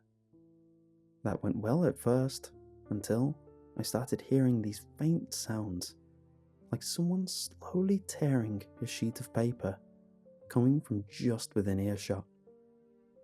I'd go to check the living room and find nothing had changed. I think you're getting tired of my stories, dear, Mrs. B would say. More like I was going nuts. Not a chance, I'd assure her. But something had to be done, or that insignificant blemish on the wall was going to be the end of my sanity. I tried switching routes with someone, but no one wanted to switch, and my boss was like, "Well, if you don't want to do it, I can hire someone who can." I explained about the wallpaper driving me crazy, and he practically fired me on the spot. Then one day, I went over there. Mrs. Birmingham was still in bed. She said she was tired, so I helped her eat. After that, she fell asleep. Suddenly, I felt really strange being in her house, like I was there all alone. As I was on my way out, I turned around and looked at the tear in the wallpaper. This was my chance. With unwavering determination, I snatched a pair of scissors from Mrs. B's lonely sewing basket. It was time to end this once and for all. Serenity was just a quick snip away. But it was hard getting the scissors flush through the wall in such a way that I could cut off the whole piece. There was these 2 little slits left, mere millimeters each. All I could do was try and grip one side with my fingernail and peel it just a tad, enough to guide it an inch over and away, making a clean tear. But things didn't go the way I'd intended. What started as a minor imperfection became a glaring injury. There was no way Mrs. Birmingham wouldn't notice something that obvious, even with her subpar vision. I tried doing the same thing again to make a clean tear, resulting in a second failure. "Damn," I whispered. There was no going back now. Gently, I tugged at the protrusion. Christ, I know it was wrong, but it felt so right. The idea was to minimize the damage, but as I kept going, it became impossible to stop. It was far too exhilarating. I yanked with all my might as the torn section ribboned and snaked around, refusing to detach from the wall like it was holding on for dear life. Up and down and around it went, over and around the window trim, the doorways, behind the furniture. I needed to continually advance my grip due to the ever-increasing slack. It was like unraveling the largest sweater ever knitted, or winning an epic tug of war. When it was over, I couldn't believe what I'd done. Fired. That's what I was going to be. I'd be the first employee to get canned for vandalizing an old woman's home. I tried to convince myself it was nothing more than an unfortunate accident, but the guilt ate me up all night. And in the morning, I knew the right thing to do was to tell my boss the truth, no matter the consequences. A couple squad cars were parked outside the office. This was going to be tougher than I thought. Reluctantly, I headed for the chopping block, expecting an earful and then some. As I approached my boss's desk, 2 officers grabbed me. Startled, I began blurting out an apology. "I'm sorry, I didn't mean to do it. It just happened and then I couldn't stop. I couldn't stop tearing. I'll pay for it, I promise. Just please don't fire me." "Oh, you'll pay, all right," I remarked as I felt cold steel on my wrists. "I'm being arrested?" I was afraid for my job and my reputation. But prison? My boss stayed silent as a third officer grabbed at the front of my shirt and pulled me close. "After what you did to that poor old woman," he told me, "you're lucky I'm a cop, or I'd peel you like a goddamn potato, you psycho freak." The other 2 pulled him away and stood between us. "Why'd you do it?" he shouted, red-faced and spitting. "Huh? You son sick of a... Why'd you do it?" The guy was practically foaming at the mouth. Was what I'd done really worth that kind of reaction? My voice quivered as I struggled to make excuses. I swear, I tried to stop myself. I tried, but I had to know. I had to know how it felt. Haven't you ever wanted to pull a tag of a mattress or unravel a sweater? You know it's wrong, but you know it'll feel good. And then it just happens, and you can't stop. You guys get it, right? My words were met with mute tongues and horrified expressions. It was as if they'd heard something completely different than what came out of my mouth, something so vile and depraved. The shock had robbed them of their ability to speak. The silence broke at last, but only so an officer could read me my rights. Alone in an interrogation room, I wrestled with memories of Mrs. Birmingham. How could I have done something so disrespectful and destructive to someone so innocent and sweet? Then I had an awful thought. What if she saw what I did to her living room, and her poor heart just couldn't take it? As the notion crossed my mind, a detective came in and threw down some photos on the table. Gruesome, unspeakable, grisly photos. Timidly, I asked, Who is this? Who do you think? He replied in disgust. It's poor old Edna Birmingham. I looked again, but I honestly couldn't tell it was her. Every inch of skin had been torn from her body.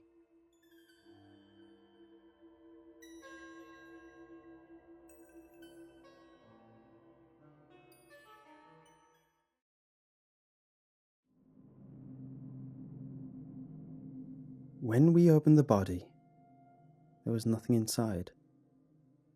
No organs, no bones, no nothing. We were hard-pressed to even explain how his skin retained its shape instead of collapsing like an empty glove. We caught the feds on that one. Way above our pay grade, we decided. A pair of feds were there in an hour. They didn't look like I expected. I thought they'd be wearing black suits, sunglasses and earpieces. Instead, they were dressed in white lab coats and scrubs. It's our job to blend in with the environment, the first Fed said. Can you show us the body? I did as I was asked, and we four stared down at the body, the Feds, my technician and I. There's something about the fluorescent lights of the morgue that makes the bodies look unreal.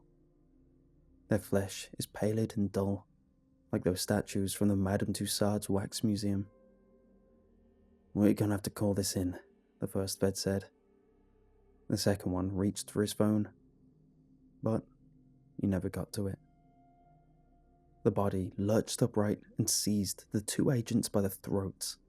Slowly, the flesh of his Y incision began to knit back together. The feds reached for their guns, and I collapsed to the ground with my hand on my heart.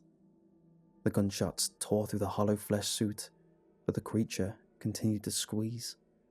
The agents' faces turned red and then purple, their eyes bulging and shot with blood.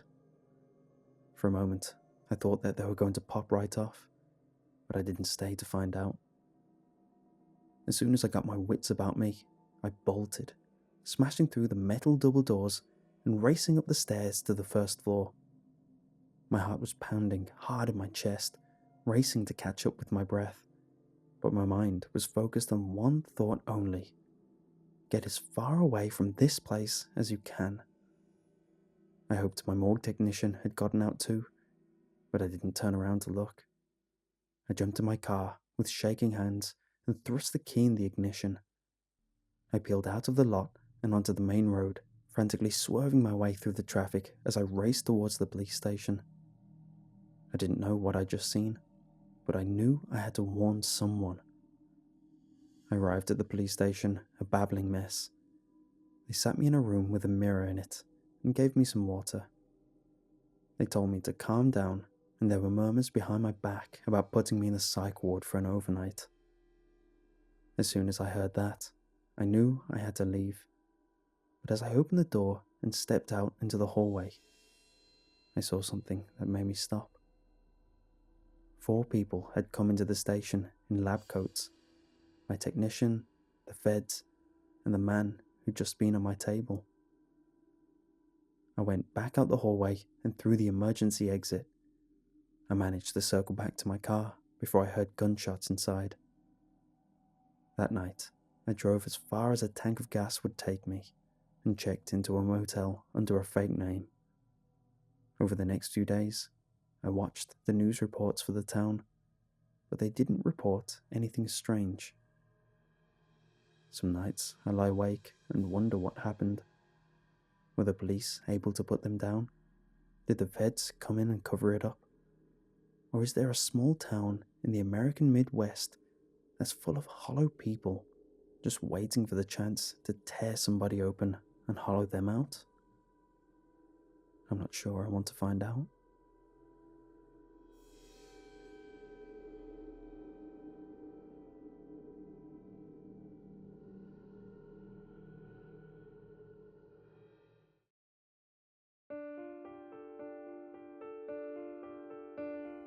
I'm wearing the wrong suit. This one has a hole in the back. I forgot my charger at home, but it's too late now. I shouldn't have packed so much. I won't have time to check my bag. I never should have booked such an early flight in the first place, and I really shouldn't have hit that pedestrian. It all happened so fast. Accelerating through a blind corner in the pre-dawn twilight, I congratulated myself on beating the light. I didn't even see him until I was a few feet away. I still don't know what happened until I heard the crack and lurched from the impact. It disappeared under the hood of my car and I slammed on the brakes. But it was too little and way too late.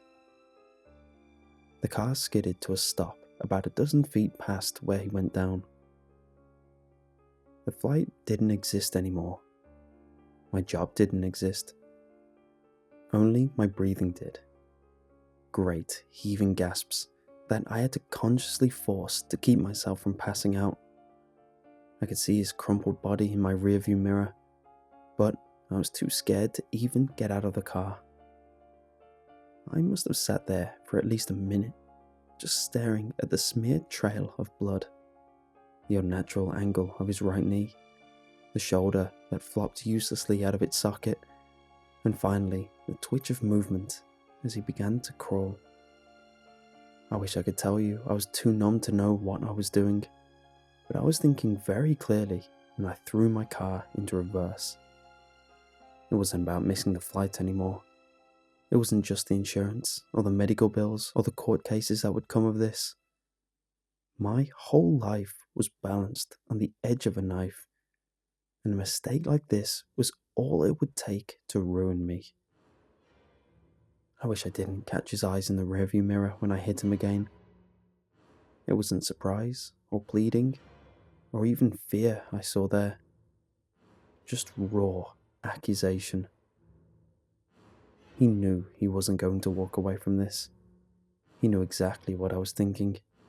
Exactly how selfish and cowardly I was. In that moment, I think he knew me more truly than my parents or my closest friends.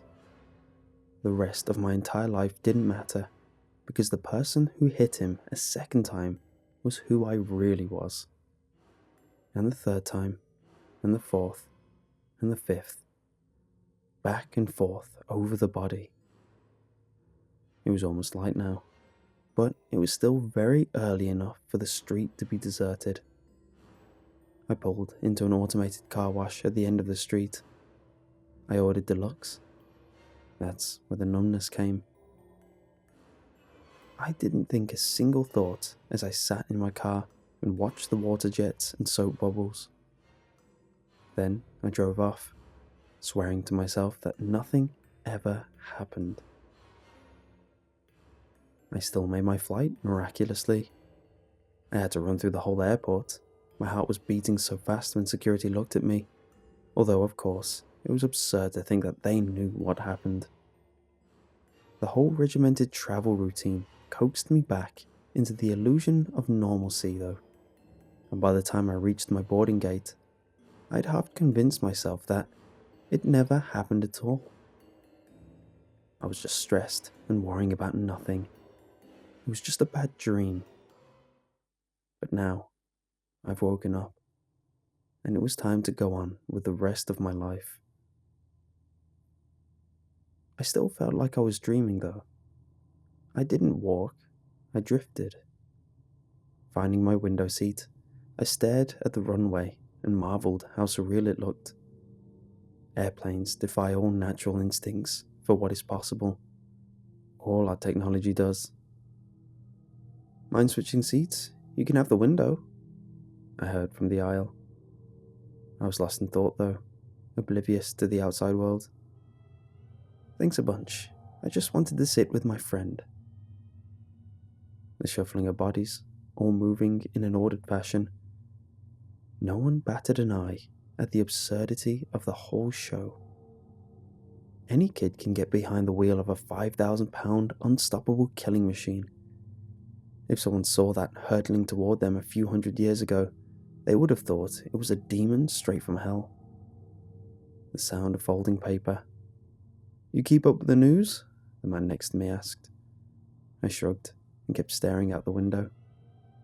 Intrusive images of that unnaturally angled knee kept bursting into my mind, but I forced it out again.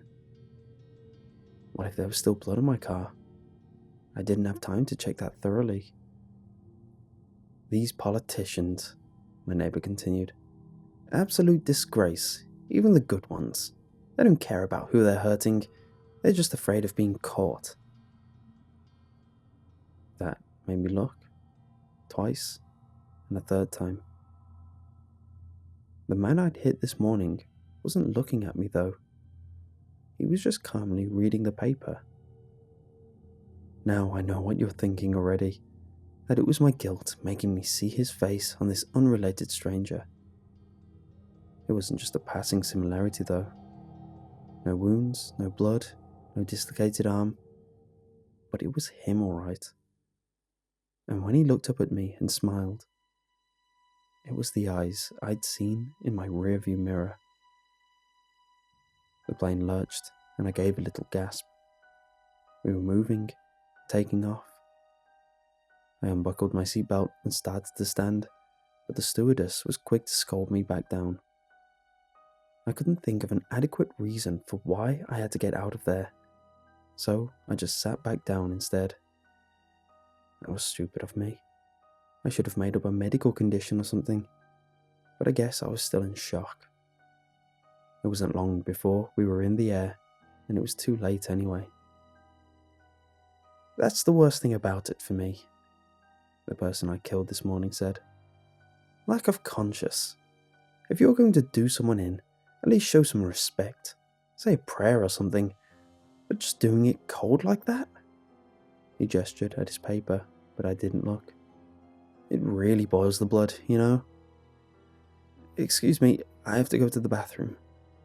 I started to stand again, but he grabbed my arm and dragged me back down to my seat. Seatbelt sign is on. You're a grown man. Show some self-control. I nodded, numbly buckling myself back in. I'm sorry, I mumbled. Sorry for what? He asked. I shrugged. Go on, say it.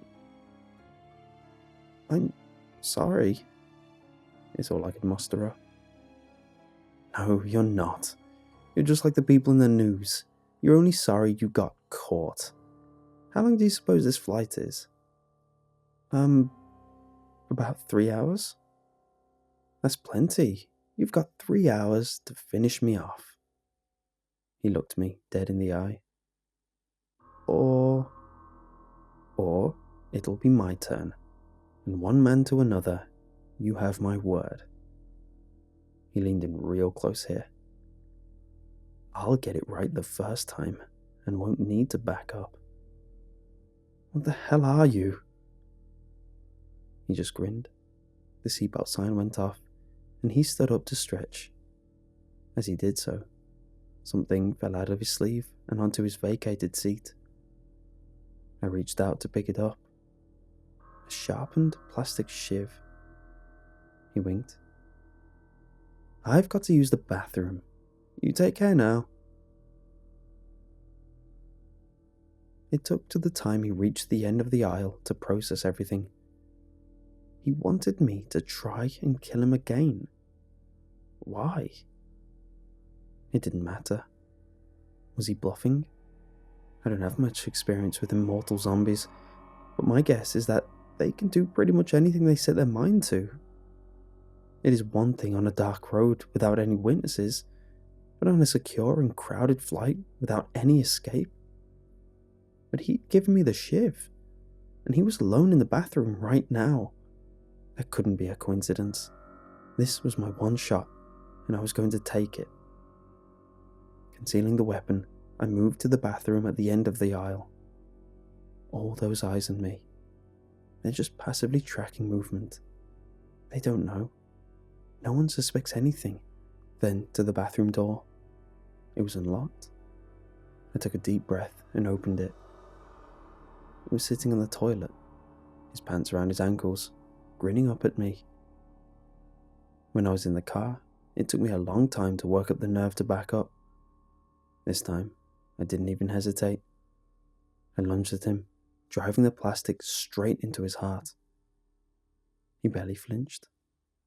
I let go of the shiv, horrified to see it buried in his chest, even more horrified to see myself doing it. He calmly wiped his ass and pulled up his pants while I watched. Then he pushed past me, moving to exit the bathroom. I couldn't let him get away. I grabbed the shiv and stabbed him again, but he wrapped his arms around me and locked me against his body. "Good luck turning your back on this one," he grunted as I struggled against the implacable grip. Together we tumbled into the aisle, and this time, all those eyes really were on me. "Help!" the man screamed, appearing to notice his injury for the first time. "This man is trying to kill me!" My hand on the shiv, the wound in his chest. There's no playing innocent there. I dropped my weapon and put my hands in the air. The man writhed on the ground, screaming and carrying on, even though I knew he was fine. "You're a liar!" I shouted as someone grabbed me from behind. "It's just an act. Can't you see he's faking?" I swear I saw the man wink as they wrestled me to the ground. But I didn't fight back. But how the hell am I supposed to explain that in court? Attempted murder. That's what I'm on trial for. As part of my guilty plea, my attorney advised me to tell the full account of what happened. That's what I'm doing. Because I know it's still less than I deserve.